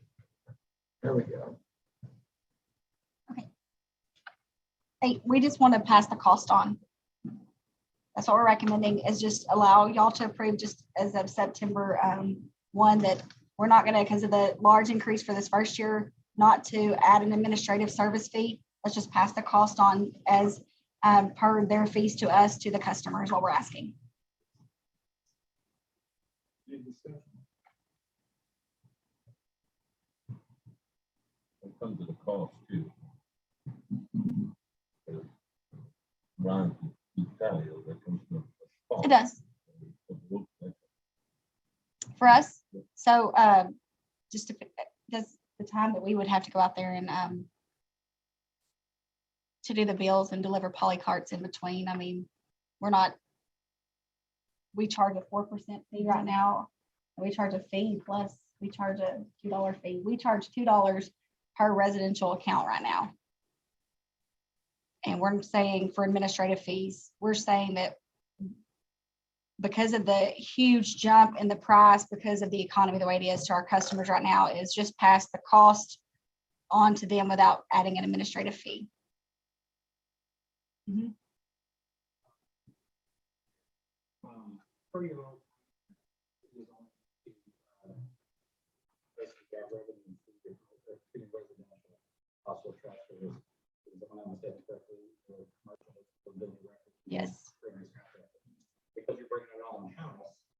you could potentially look at that, because that was revenue you've never generated before, Mhm. on your purchases. And I spent about a week out here last week before this kind of grab through city verify dumpster counts. And you have about 75 dumpsters in your city.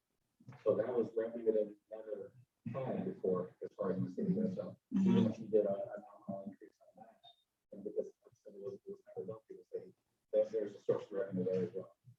So instead of hitting, what he's saying, instead of hitting the residential polycart customers, is you could look at doing a small increase on your commercial, your dumpsters.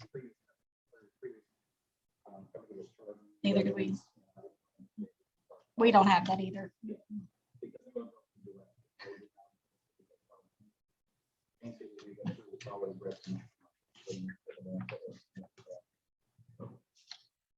So we can look on the commercial side and be able to receive some kind of a revenue source. Yes. Small revenue. source. And I'll be honest with you, Metro was not forthcoming with their information to any of us, not even to us as the customer, as their client. So we were not able to obtain how much people are paying for dumpsters now. So we don't even know. So that's why at this rate, and with you could do a small charge on that for now, but that's really up to y'all at this point. This is all new for us on the dumpster part of it, billing it, because the city's never handled it before. So what's the current fee that we have for charges? So we will be doing, so currently what we're asking y'all to do is pass the 1875 for the first polycart, and then $5 for every additional polycart, which is going to save the customer $1 there, because if they get additional polycarts, it's $6 right now, so it'll be $5. And then commercial will be paying the same rate as residential, which is unlike currently we're commercial, all commercials pay higher. And then the dumpsters fee. So it's really just, you're looking at 1870. That's going to, customers are going to feel a $5 increase because they pay $13.75 now. They're just at cost. So we're paying $11.75 now. We're going to be paying $18.75. So, but the customers are going to feel that $5 increase. So this year, just to slowly, so we don't shock them all, is I would recommend you pass the 1875, and then maybe next year look at a $1 increase. You know what I'm saying? You can then step them into it so that it's not a huge shock to them.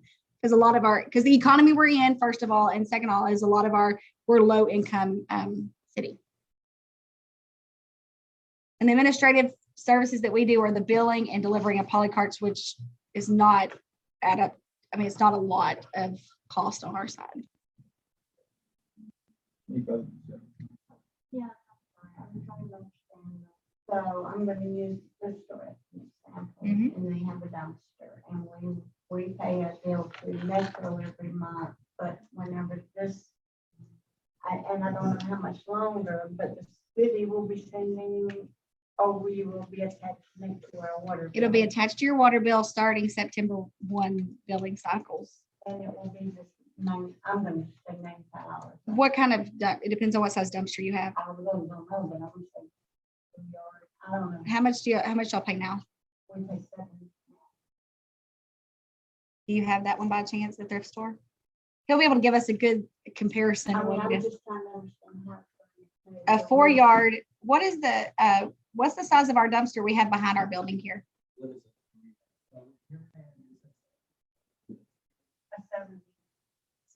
I'm not sure what the yard is. It's the same size as ours, so it's a 3-yard.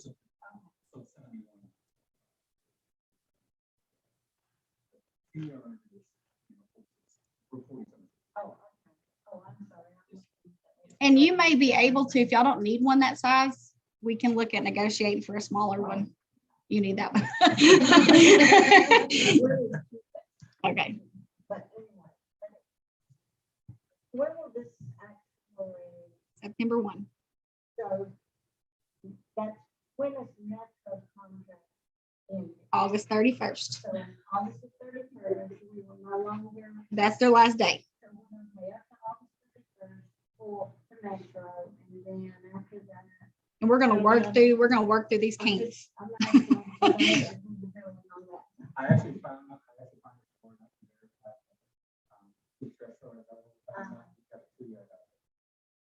So you're gonna be paying less. Yeah. But you would get 47. So we may be able to put a small increase on the dumpsters. Based on what my.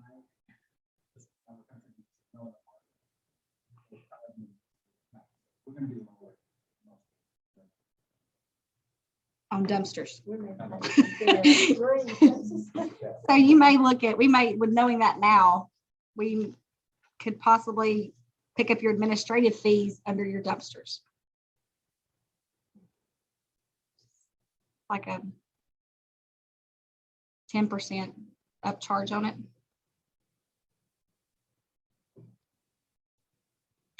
Any further discussion? I think you got a good point. Yeah, you're just a little red. I'm just making sure. I'm just making sure, yeah. So I think I would recommend, if coming from doing the budget for 8.5 years here, I would say if we're gonna pass the cost of poly carts on, let's look at dumpsters and looking at like a 10% increase on their fees and pass it on to the customer. That's what I would recommend, Mayor. Man's got it down. We got 18 yards, 32 3 yards, 76. We got 8 2 yards, 32 3 yards, 7 4 yards, 36 yards, and no yards. For multiple methods.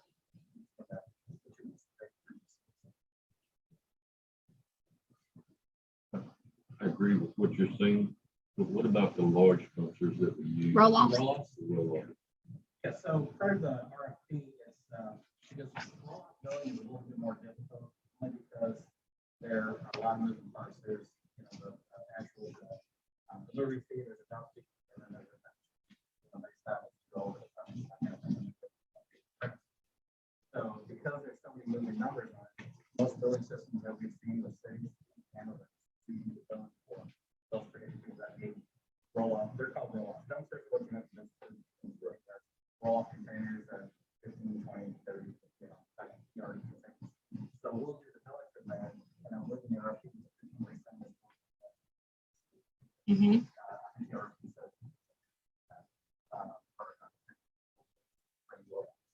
So say for instance, you're doing a demo on the house.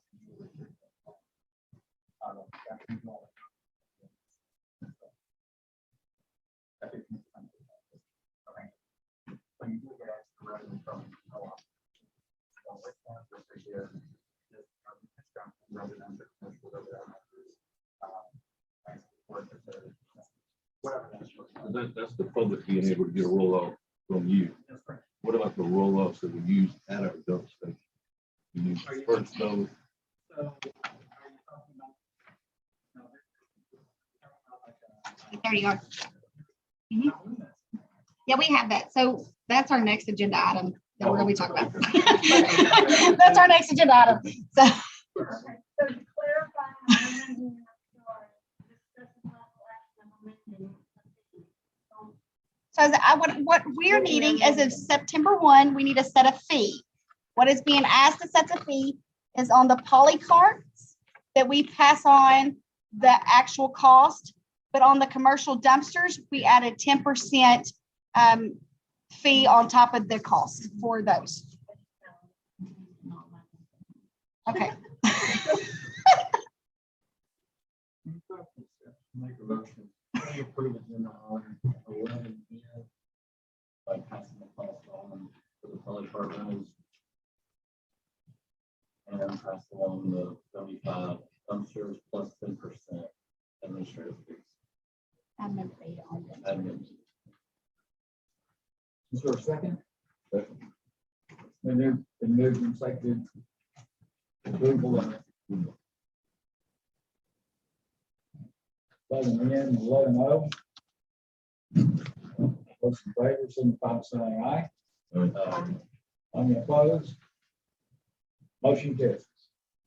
Discussion possible action on improving procedures for elections and in September 1st. Still in collection. Yes, I recommend, because our budget, we do have the expenses in there for the month of September. Let's absorb the cost of the roll-offs as we figure this out. For the community, keep the collection center open the way it is now and get those free. And then during budget process, let's discuss the permanent plan for next fiscal year. Yes. Mhm. We get one free roll off that we're gonna at the yard. It's a 30 yard that we're gonna use for that. Yes. And then we're gonna talk in, he's gonna make sure I have a good cost. And then we're gonna talk in budget workshop, how many additional we want.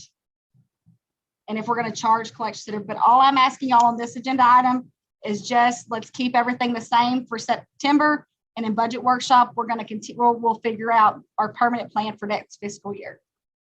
Because we need to talk budget and how much money we want to expend.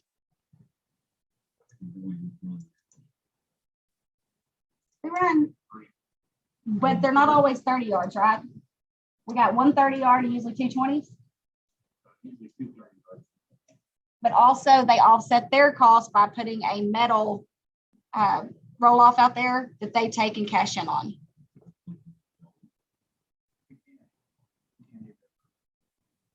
Y'all take that off our price.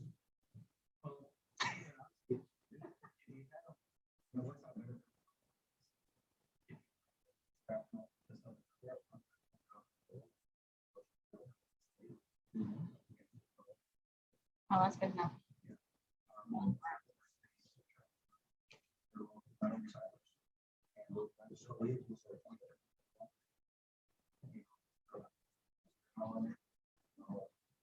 Does that, need that come, I mean, I know you call it off for free. They would help if you use. I'm looking back at that. And a lot of the metal recycling. Don't need a fire. And when it gets colder, if we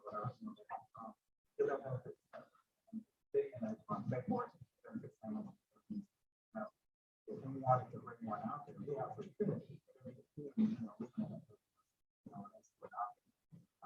That's something that we can. We'll talk. We got this. We'll handle it and get it to you. I'll get the data to you. Well, it's a big deal, but there's a lot of material that go to that dump out. You're talking about, we have 2 or 3 dumpsters out there. Those things are so.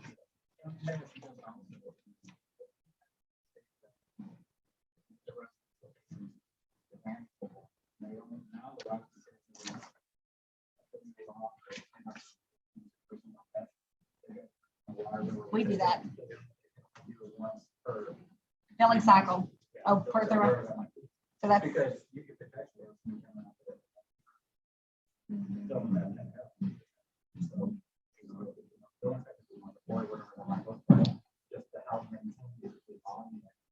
Mhm. And also, I was notified, I talked on Friday, I was approached by Withrows. They no longer can go to the due dump site either. They do has changed their rules for the dump site and has increased their pricing. So everybody has increased pricing in your usage of all the dump sites. So there, it's not just going to be us looking at the same problem.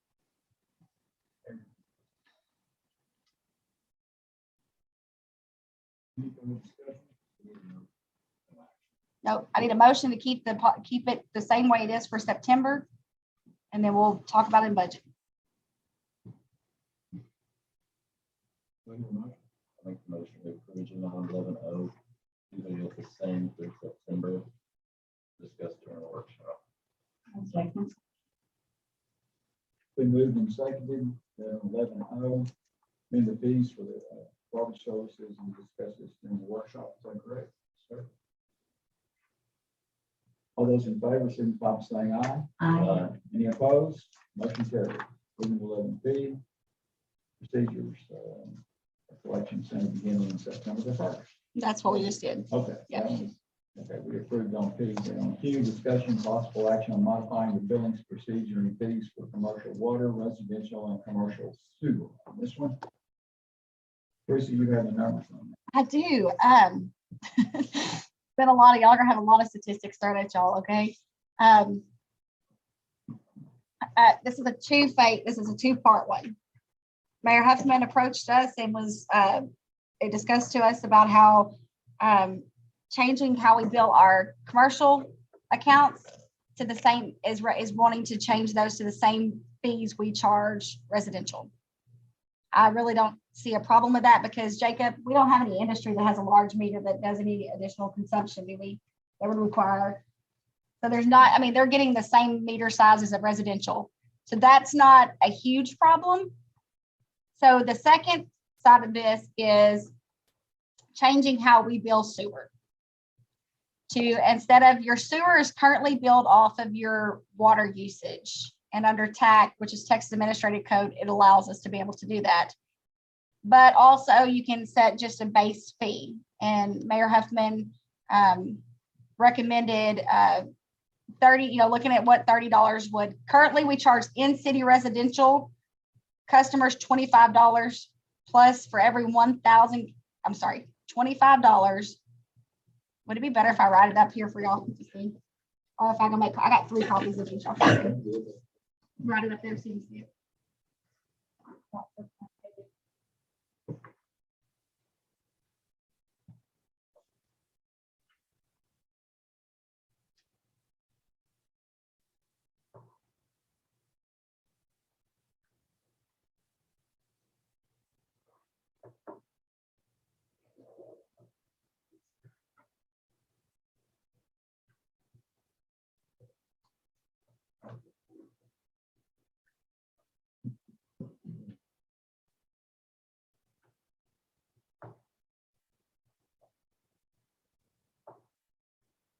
We're talking about sewer only.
On mine, the residential out of the city, mine says $30.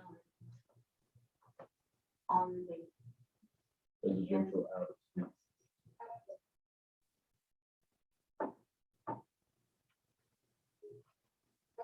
So right now, because it takes us longer to get outside the city, we have to charge higher.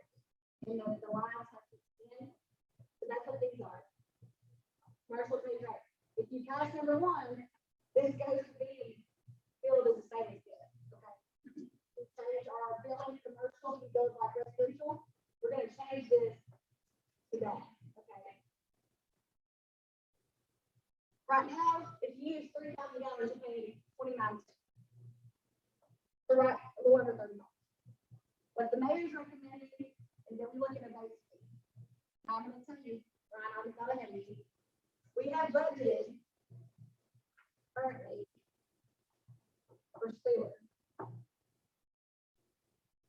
Our budget is $616,000 for the current year.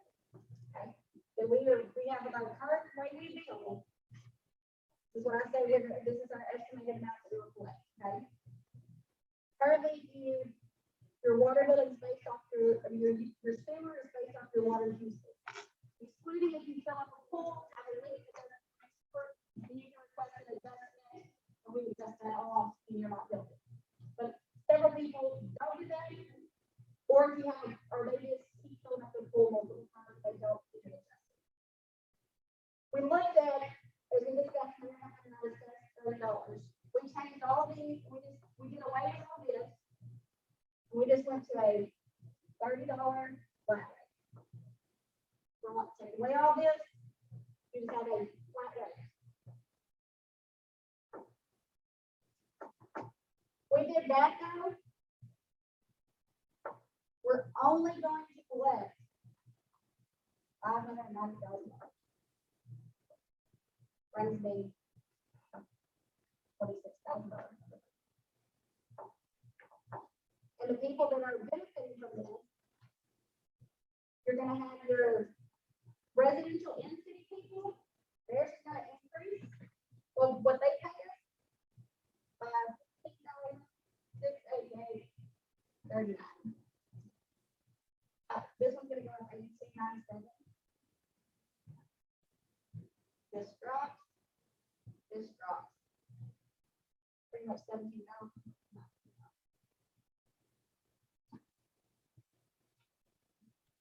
So if we did that, if we want to keep it close to the revenue we have now, you're gonna have to increase the flat rate to 31.35. And that would put us at like approximately 616, 591. That's 31.35. And that is going to be still,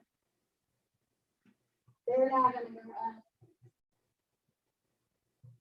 They're only $39,000. The residential customers are gonna go up.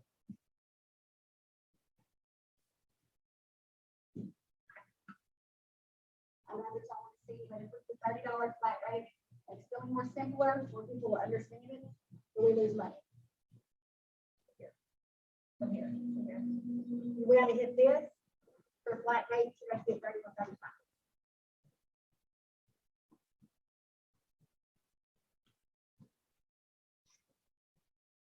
And that is using the figures from 6/1 of 2021 through 5/31 of 2022.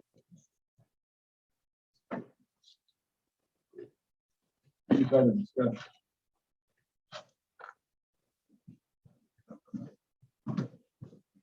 You're looking at the residential in city, in this order, your in city people. Yes, your in-city residential customers hitting the hardest. If you go up to 30, you're looking at $17,000 hit. If you're looking at 31.35, you're looking at nearly $40,000.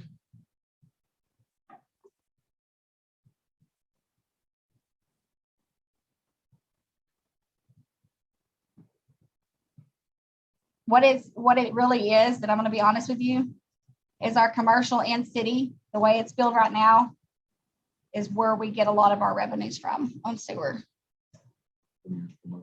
In city commercial.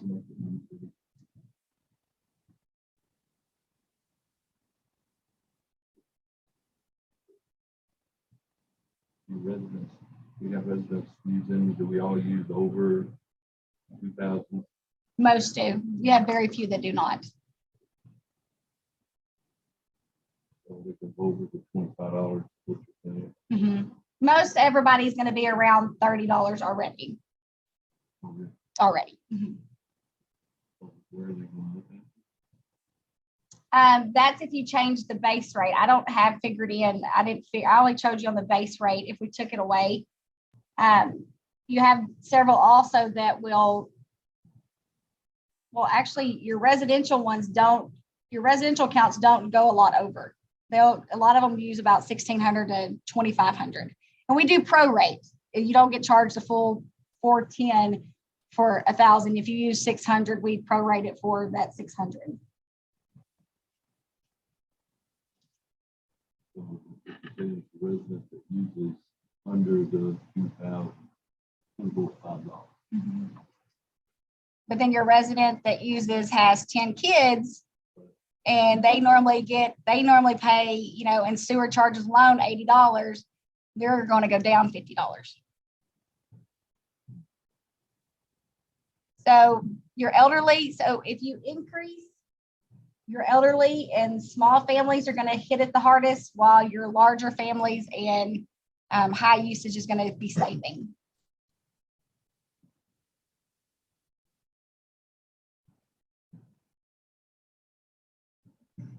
timeline mix in the middle of that. Oh, yes, we talked about that. Was one thing we talked about. We The did. timeline, the work benefits, both your small and the large. You could come up with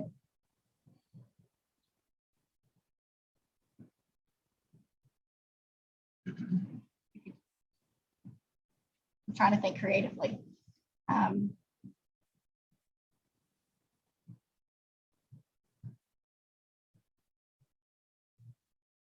We could do two things. I have an idea. I'm getting creative.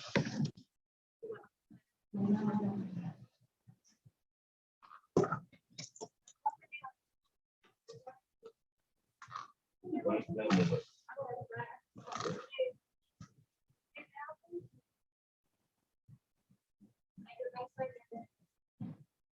$2,500. Let's go with it.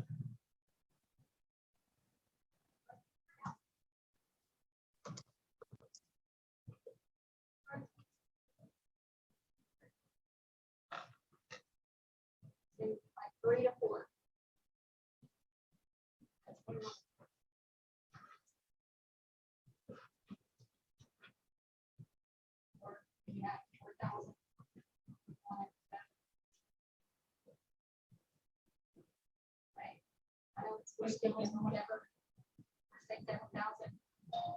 You have anybody doing those kind of numbers? Oh, yeah. Oh, do you? Okay. Oh, yeah. You got people way up there. You got people that are- people that are using A lot. like 40,000 gallons a day. And they literally do. And I'm gonna tell you, you gotta have that chart. Keep in mind, the sewer policy, is what we're all trying to help the same thing. We only want to charge the sewer with treatment, am I correct? Sure. That's all we want to charge for, right? Okay?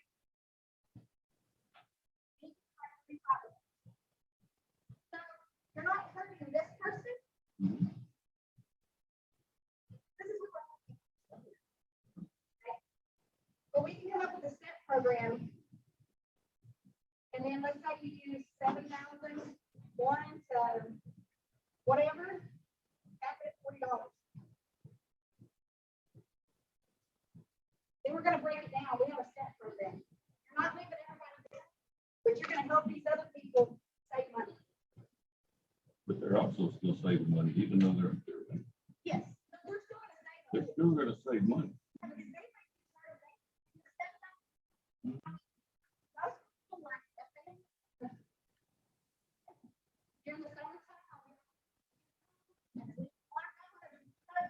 they're around 10 to 30. So you can just pack it at 40, so it's gonna pay you 25 plus, let's see, and that's gonna be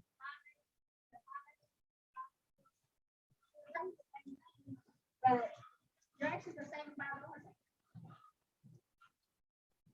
Roughly $5 estimate.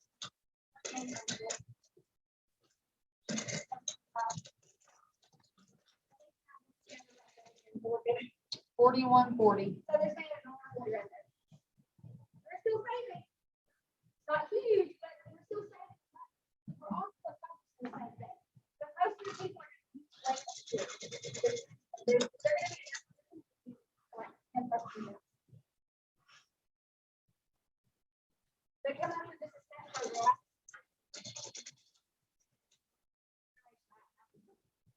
It's a lot easier to explain. It'll be a lot easier. And I would have to, it would take me longer to figure out exactly what where everybody would fall in that. That's going to be more time consuming. I can tell you, we're not going to be where we are over there, down $26,000. No, you shouldn't. You're going to have some that are going to make it up, and then some that are going to, and it's just going to differ because some people, you know, they'll use more at holiday time because they got family in or et cetera. They may have that running toilet that we call and tell them about. And we do call it. We'll call and tell you. So we do try to help people. We call and let you know when we notice there's a usage gap, a usage change. So that's just an option there too. Some people do still call even if they're still within their 2,000 range. Am I still within our range? Yes. And we go, and we got those people we watch and we call and keep them updated.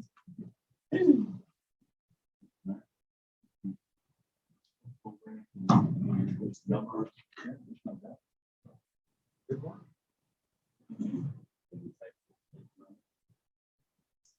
That's up to you. We're coming back on July 5th. If you want me to come back with secure numbers, I mean, that was just us thinking, that just literally, I just pulled that up as I was coming up with it. I was trying to get creative. See how it affects it? Okay.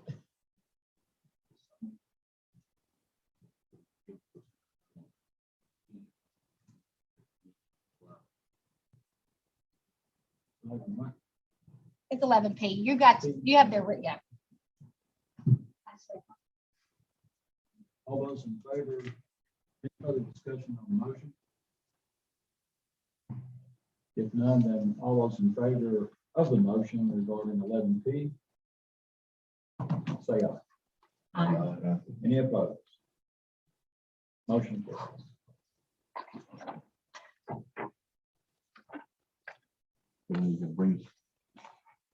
I got you. We got you covered. I'm gonna take a picture of it now, so in case somebody erases it. I'll skip over you. I didn't get you. You're good. 11Q, dealing with possible action modifying the building for commercial water, residential, and commercial sewer. We're actually on the next one. That's from the R, correct? Yes, we're on ours. Discussion and possible action, city of Big Beach. Might be something you want to suspend to July. Just table it till the 5th. Motion, we table agenda item 11Q. Okay. Motion before the table 11R, correct? Q. Q? Oh, Q, okay. 11Q. All those in favor, signify by saying aye. Aye. Any opposed? Moving on to 11R, discussion of possible action, the city of Big fee schedule. That would be the one you want to go ahead and. That's what we just- That's the July 5th. He just did that. Because we're going to be talking about fee schedules and everything. He has the preliminary agenda. So, oh, yes. Your agenda is on. Is it? Yeah, you have the preliminary one. Oh, I got you. Okay. You have the one that you and I worked off of.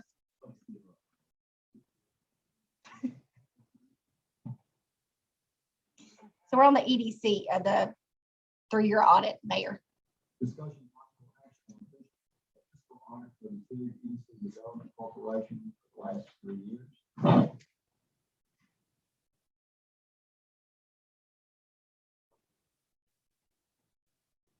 Any discussion on So you're asking for an audit. For an audit, yes. What kind of audits? Yeah, fiscal and forensic audit. Fiscal financial audit. Yeah. It's just a fiscal, what you just need to tell us what kind of audit. Okay, are we looking at financial? Fiscal, yeah, fiscal and forensic audit. Yes. Fiscal and Forensic. forensic. Yeah, and financial, forensic. No, it's financial. Okay. The combination. That's another number. Okay. So what do they do then? I mean, what? We have, I know y'all have an audit, is it every year or? Yes, it is statistical. And it's a physical. The same as the city, we use the same auditor at the city. And They're financial. present auditors. it to us, right? We see it, correct? When's the last time? We have, we're finishing up due to, the auditor is behind, so we're finishing up 2021. Yep. Currently, he should have it done pretty soon. But we've had 2020. every year up to 2021 is being. No, completed we're, within the- y'all are doing 2020. Y'all still, 2020. y'all are behind a year. 2020, because y'all didn't have staff. Remember the staff Yeah. getting them the stuff they needed and then they got put on the back burner? And we've submitted everything, so he's working on it. But he himself, the auditor, was behind a couple of months for us. So he promised us that he'd get it done as soon as possible for our last year's So we're audit. behind They, on they need 20 and 21. 20 and 21. When we're What asking is- for 3 years, For we're 3 asking years. for what we don't have anyway. Teresa, which one did Dan send you? He sent you a. Who? The auditor sent you Going home. electronic copy. That's the one. So hold on, I got it right here. Let me look at my email. I think that was,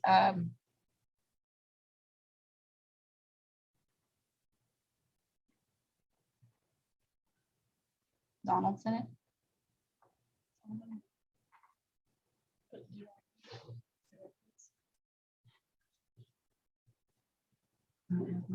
Yes, up there is the almond. Let's see.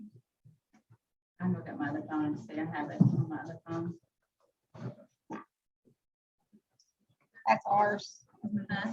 I have it from ours. He didn't send it to me directly. I got it from y'all's email, somebody from the E EDC. Please go get it. I could go get it. I'll go find it. But I'm really 1 year behind. It's just coming up. Or 2 years behind. So asking for 3 years. is not- So we can provide like, You can only provide. they can only provide one of the 3 years because they're got the second one. I have correspondence from the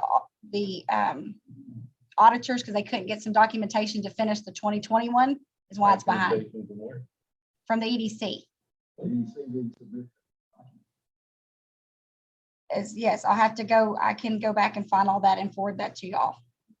It was in the former mayor, Mayor Monks addressed that to get the document sent to them.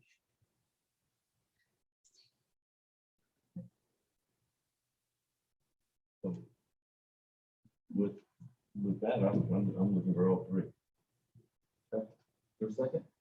Here we go. I just found the email because I forwarded it to you, Mayor. They have 2019s and 2018, so they still need 2020 and 2021. So you have 2019. We do have 2019s available, and I can forward those to you. And we have 2018 and 2019. We just do not have. Definitely, would they want 2020 and 2021?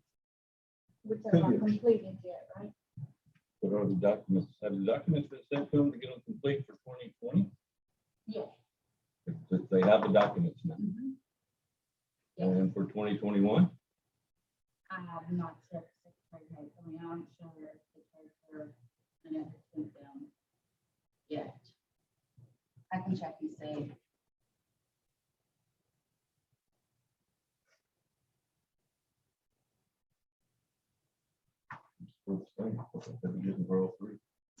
So I just sent you, Alderman, you would have got the audits from 2018 and 2019 for EDC.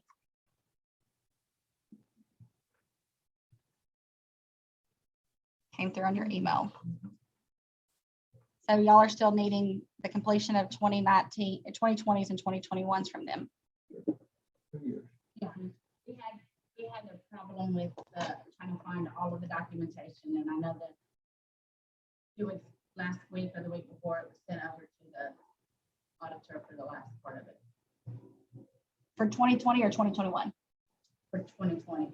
So last, Like, when does it do? Just out of curiosity, when are they due? Or not? It was due last year. We didn't know until he was out of pocket for a couple of months, so we did not know until just a couple of weeks ago that he did not have everything. Whenever we questioned on how long it was been. I mean, is it like taxes? You gotta do it by the April 15th or? yes, there's a time frame. Yeah, there's a time limit. Yeah, but we'll have to take that. Well, It's a just- time. Just another example. No, it's due back of that year.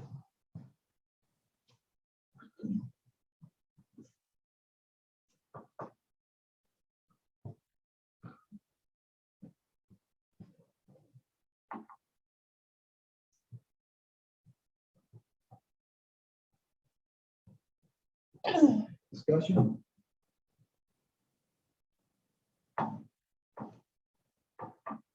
Dealing with the fiscal audit for PIG, EDC for last 2 years? Yeah. 2 years.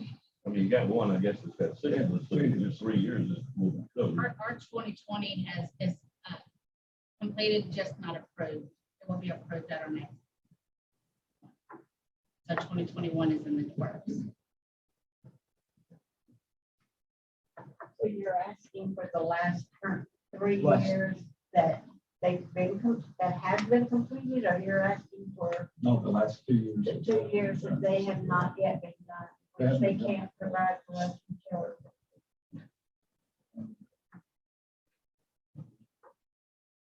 That's the last 2 years. They haven't been done. There's a timetable on that when they're supposed to be turned in. That's the motion. That's the discussion. Ma'am. And you will get 28 EDCs 2018 and 2019. And he said he'll have your 2020 at your July meeting. We have it. We just have, it's not approved yet. It's reviewed. We received it today for review. Oh, so y'all did receive it? Okay.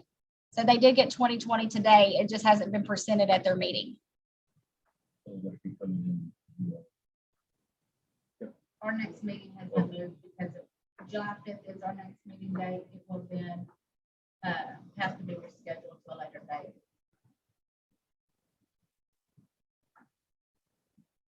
Are y'all doing a special call? Yes. So can it be done at the special call? Well, yeah, it will be. We are having a special call meeting before that. for the July. So we can get one more year by the July. Any And y'all are more than information on the welcome to web- come to our meetings and our finances is brought up at every one of our meetings. It's open to the public. Any city council is more than welcome to come sit in our meetings and see what we're doing. If you're gonna go, please let me know so I can post a possible quorum. Okay. We are on a discussion regarding the audit for the City of Economic Development Corporation. Where we at? I mean, it sounds like we've got the one that we can see. We'll get the next one on the July 5th. There's no access to 2021. I'm Not done. being turned in, I would so- like to know the action on 2021, but we got ours done. Ours will be presented in August. They're done with ours, but because of meeting conflicts, they're gonna come in August and present it. They have it done and ready for y'all. Unless y'all want them to come on July 5th, I might be able to work that out. That needs to be done. I'm gonna send them an email right now. and ask. I would like to know, you know, where you guys stand on the audit.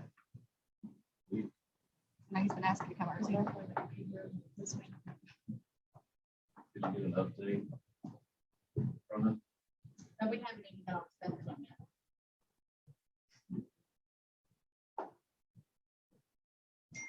So when is 21 is going to be presented?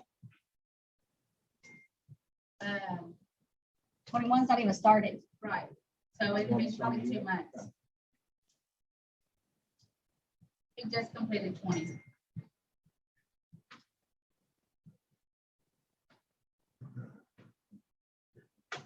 What's your pleasure, Alderman? So you want me to make a motion that they provide us with the last 3 years, financials that they, whenever it's available, or, Well, I mean, 2021 is not even actually, That's it's got not it. even behind as of now. I mean, we just completed the I last don't know year. how to word this because we Wait know. for a second. So we're doing this. May I have the floor? Yeah. So what I would recommend you doing, because you have now received one of the 3 years, that you make a motion to review I'm gonna go slow. Review the 2020 EDC financial audit at the July 5th meeting. In addition, to be provided with an update from the EDC on the status of submitting the 2021 documents for the EDC 2021 financial audit. So you're gonna,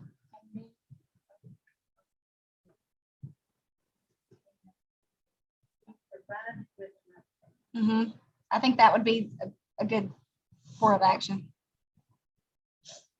update on the 2021. 2021. 2020. You're talking about 2020 and 2021.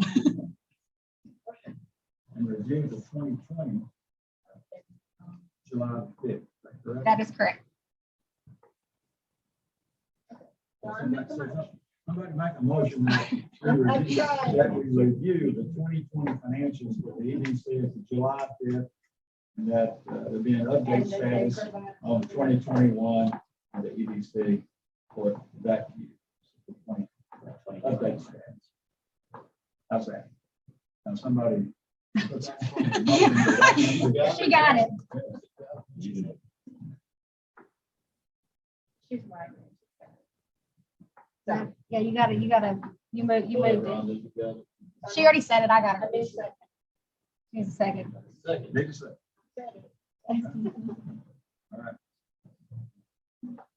In regards to the motion for the fiscal audit for Big Economic Corporation, we're going to do a 2020 review of the financials from July 5th and an update status on the 2021. All those, any discussion on it? Any discussion? Is there a second on it? I mean, did you second it? Okay. Motion seconded, then at that point in time, any further discussion?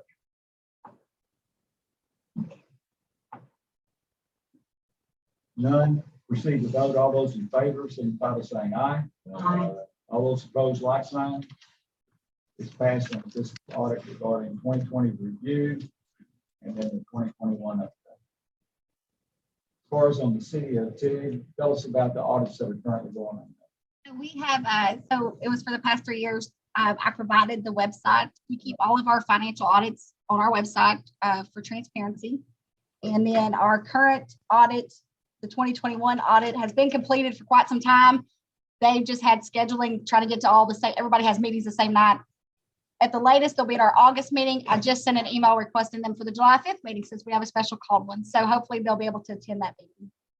One of the auditor's wife who assists him, she had to have a major surgery and it's kind of put them off on meetings. But got any questions? We have good audits. We have had good audits. So, oh, we'll be August at the latest. It's already done. It just needs to be presented. We're hoping. I've requested that they come that night. Yes. Yeah. We'll pass on that. Since it's going to be that July, We just need to take no action. Table it. Moved and second, table the audit for the city of Tig for the 2021 July. All those in favor signify by saying aye. Aye. All those opposed, like sign. Ayes have it. Motion carries. Mayor, before you move on, remember we have one that we've got to go into executive session over. Correct. So at this time, I want to thank everybody for coming. We'll get back to the executive session on some action here. So I want to thank you. As you can see, we were on, is that correct? We're on Zoom, but I'll have it uploaded to our YouTube channel tomorrow and onto our website. Right. We look forward to seeing y'all again. Thank you so much. Good to see you. Nice to meet you. Yes, You gotta go. I stayed or going. You're staying, you gotta wait outside. Okay. Okay, good. Oh, I'm stuck on my chair. Pause. I have to say, not yet, Lois. We're not done yet.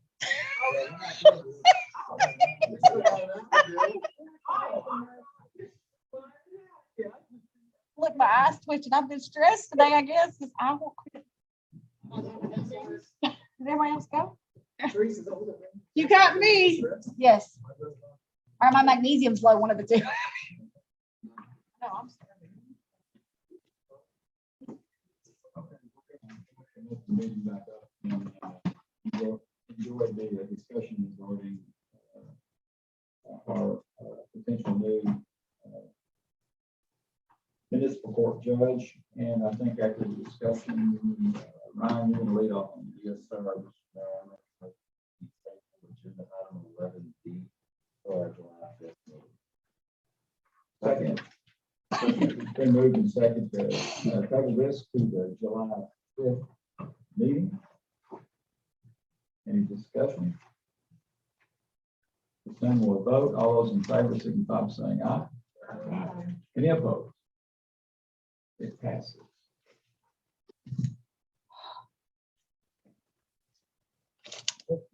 Now, the presentation of the department heads.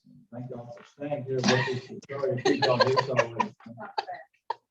Okay, Lisa, lead off on that. You have my report. I don't know if y'all want me to go over it. Y'all have it to read. So if you got any questions about my report, I present you my report and the court report. So if you got any questions, just let me know. Thank you. Anything we got in my report, anything you'd like me to change on it, you let me know and I can get it done. I do have a question. Yes, sir. And,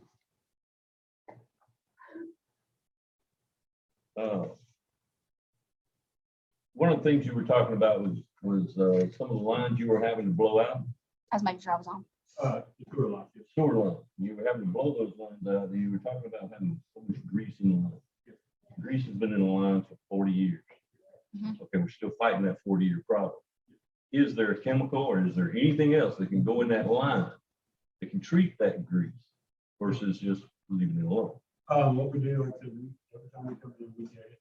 We put a chemical in our jet machine, the degreaser, and we constantly do it, but it's the same lines over and over again that we have problems from grease. A lot of times, from like the apartments out there on 84. Okay, so that's multiple grease. Yeah. That's multiple people putting grease in them. Yes. And then some of the other areas, like it's not screw, sometimes it's sand. That big line we have a problem with on North 8th, where all that sand was, like we talked about before, with like laps. All that, all those lines in the parks, the same thing. We get the filter in there. It suspends the sand. When we jet it, it comes out. A lot of those lines are clay tile lines. You know, they're 60, 80 years old. So it's a constant process where we're coming and having to clean out. So we may go several months where we're keeping clean, no problems, and then all of a sudden, a week straight, we're just getting hit by grease and sand problems. Okay, my question is there any chemical, that being a problem area, that can be monthly put in there that will keep that grease cleaned up? Yes, sir. We do have certain lines that we do go around and do that with. We can start doing with more lines in general area. And there is machines that we have bought that we put in our lift stations. There are degreasers that can pump in there, which we can try to rig something up for a manhole. Let's say if it's in the right of way off through anyone's house where it has a battery powered pump where we can inject it directly into that manhole. Would it be more cost effective to go blow it out? Yeah, because that whole system right there is about $3,000 to start off with. So it's more cost efficient for us just to go blow it out every time we need to. Yes. Okay. That's that. Got another one. There's a lot of trees in this area. You pull up to an intersection here. I'm talking about like a stop sign, four-way stop or something like that, and you can't see right or left down the road. Anything been done with those? Yes, sir. Right now, I've had guys the last 2 weeks over there, Jefferson, MLK, that area, working on those streets. They're cutting them back. A lot of those are some properties that are still not being used or abandoned. We're cutting back on, but it is that time of year that we're getting out there. We are trimming up within our right of way back off the roads. Yes, sir. Okay, yeah, because there's a lot all the way, all over town. Yeah, yes, I sir. mean, you can just pull up to a stop sign and you can't see, you know, what's coming right or left. So. Yes, sir. That is something we're working on. Like I said, with the new hires coming on, we are going to be addressing that more. Yes, sir. Okay. Well, we did a contract last year too. Yeah, I was just thinking that, yeah. But they grew back. But It's that report those time to of us. year. Let us know which intersections so we can direct them in the right traffic area. I know it's everywhere, but One of the problems that I have is I know that each and every one of the guys that drive trucks, they sort of by the same intersection that I'm pulling up. Okay, so you know where those intersections are already. You know, you should be documented already by the guy that just pulled up there that's in our truck. Okay, he should already have reported and said, hey, put this on our list. I can do that. You know, I reported a water leak in front of my house. Mhm. Okay, this week. And as I've done that, that was 3 days ago. Friday, Days, what, Monday. Monday, Thursday, not Thursday. So the leak is getting worse and the hole is getting bigger. So I'm just saying, does anybody want to, I don't know if anybody's went over to look at that or I not, remember but the hole is now this big. Haley called Tech Dot because it's a Tech Dot road, and Uh-huh. all she said was, okay.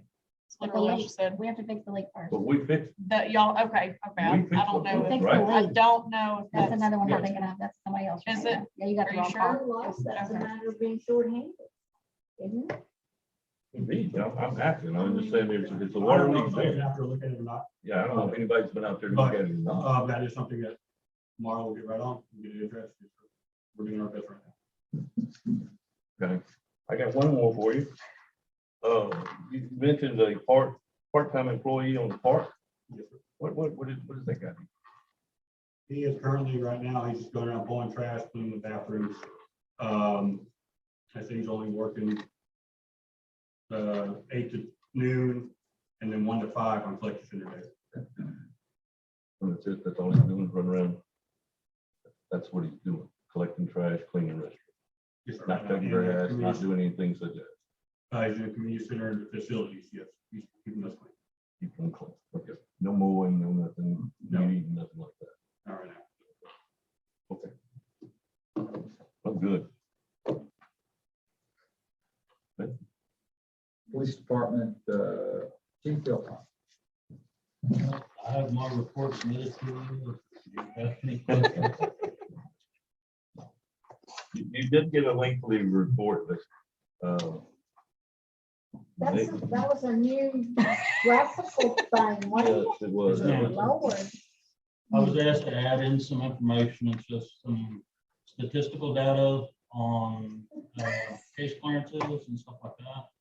So this is what I came up with, and I'll be happy to modify it and agree. Library. She's out. Her child is in competitions for baseball. EDC. Been on court today, and y'all, we're in good standing, a lot of stuff going on, lots of stuff going on. Do you have any questions for us?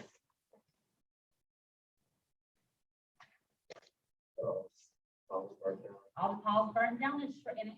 It looks really good. I showed property today. Showed property today, so hopefully next month we'll have another contract. Have y'all filled your board yet? Remember what? Yes, y'all did. We're just waiting on two new ones to get qualified. They're not doing that as of yet. They can't.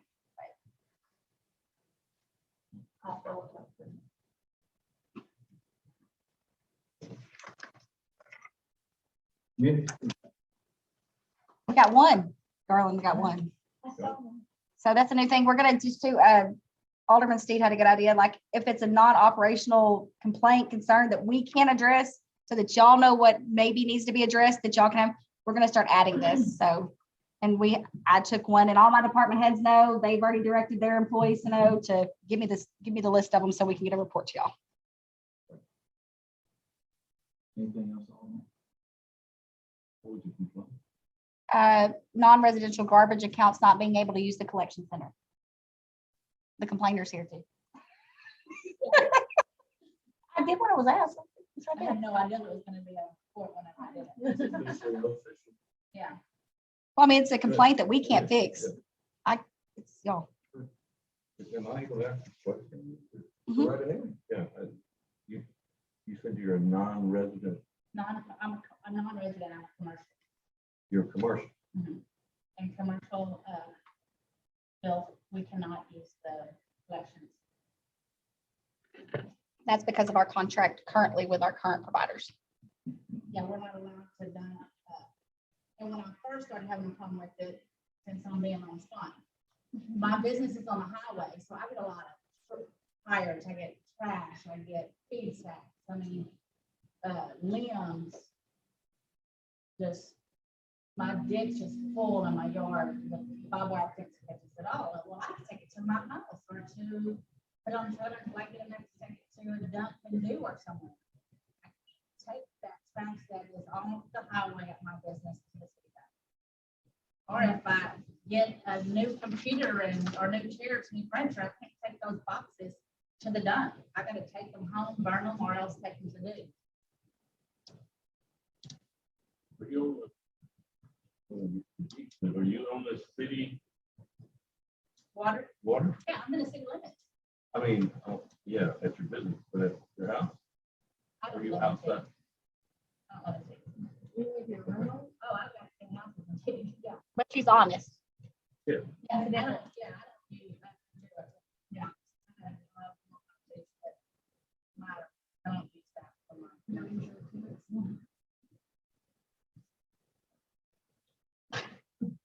Any other discussions? I want to bring up one thing that they have called me about. They said they have called. I don't know, I guess you call it First Street, you know where the cemetery is there? Yes. As you turn into that cemetery, over to your right is a humongous manhole. And they were saying that they're so scared, like, you know, from a funeral, somebody's child will fall off in there. It's pretty open, Is it got no lid on it? Is it in the It's road? like, I don't know, I don't know, you know, from all the rain that it made it, but you go out there and you look at a big hole, you like look way down off. Now, Lois, I'm gonna tell you, the only three people in that office right now are me, Haley, and Elise. We have not taken a call on that, okay? We would have had that one addressed, like, we're looking at her. You got, I'm like ready to get out here to go look for this hole, okay? I'm like ready to go look for the hole because that's a big problem. We're gonna go check that out, okay?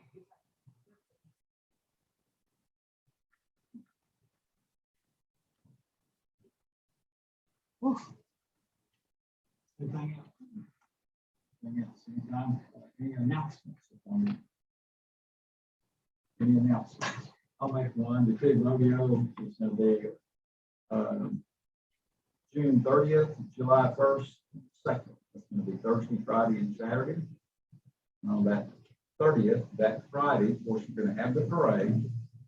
A little bit before the parade, the Chamber of Commerce is going to be cooking hamburgers down at the community center down there. And the theater and everything will be out front. And then, of course, the first will be on Friday, the rodeo itself. Of course, that's going to be a big night. And the Saturday night, of course, is going to be the biggest of the two. So I did want to bring that to your attention. It is coming up. We'll have a parade. We'll have that. Anything else? We have a meeting. And regular schedule meeting probably spend after I want to participate in some of our meeting. And we're on the first Tuesday of every month. Since y'all are helping y'all on that first Tuesday. We have a meeting open to the public first Tuesday of every month. First Tuesday of every month. Except for July, because y'all, I mean, I'm not. And just You to can't be make in sure, two places at one time. I'll post a possible quorum just so it covers everything, okay?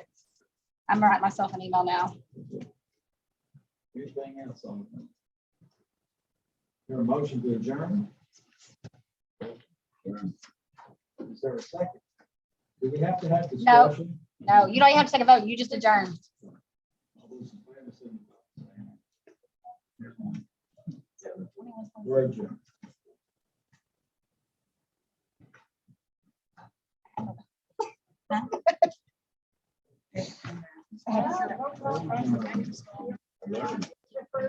Mine is? I don't, my eyes switching. I just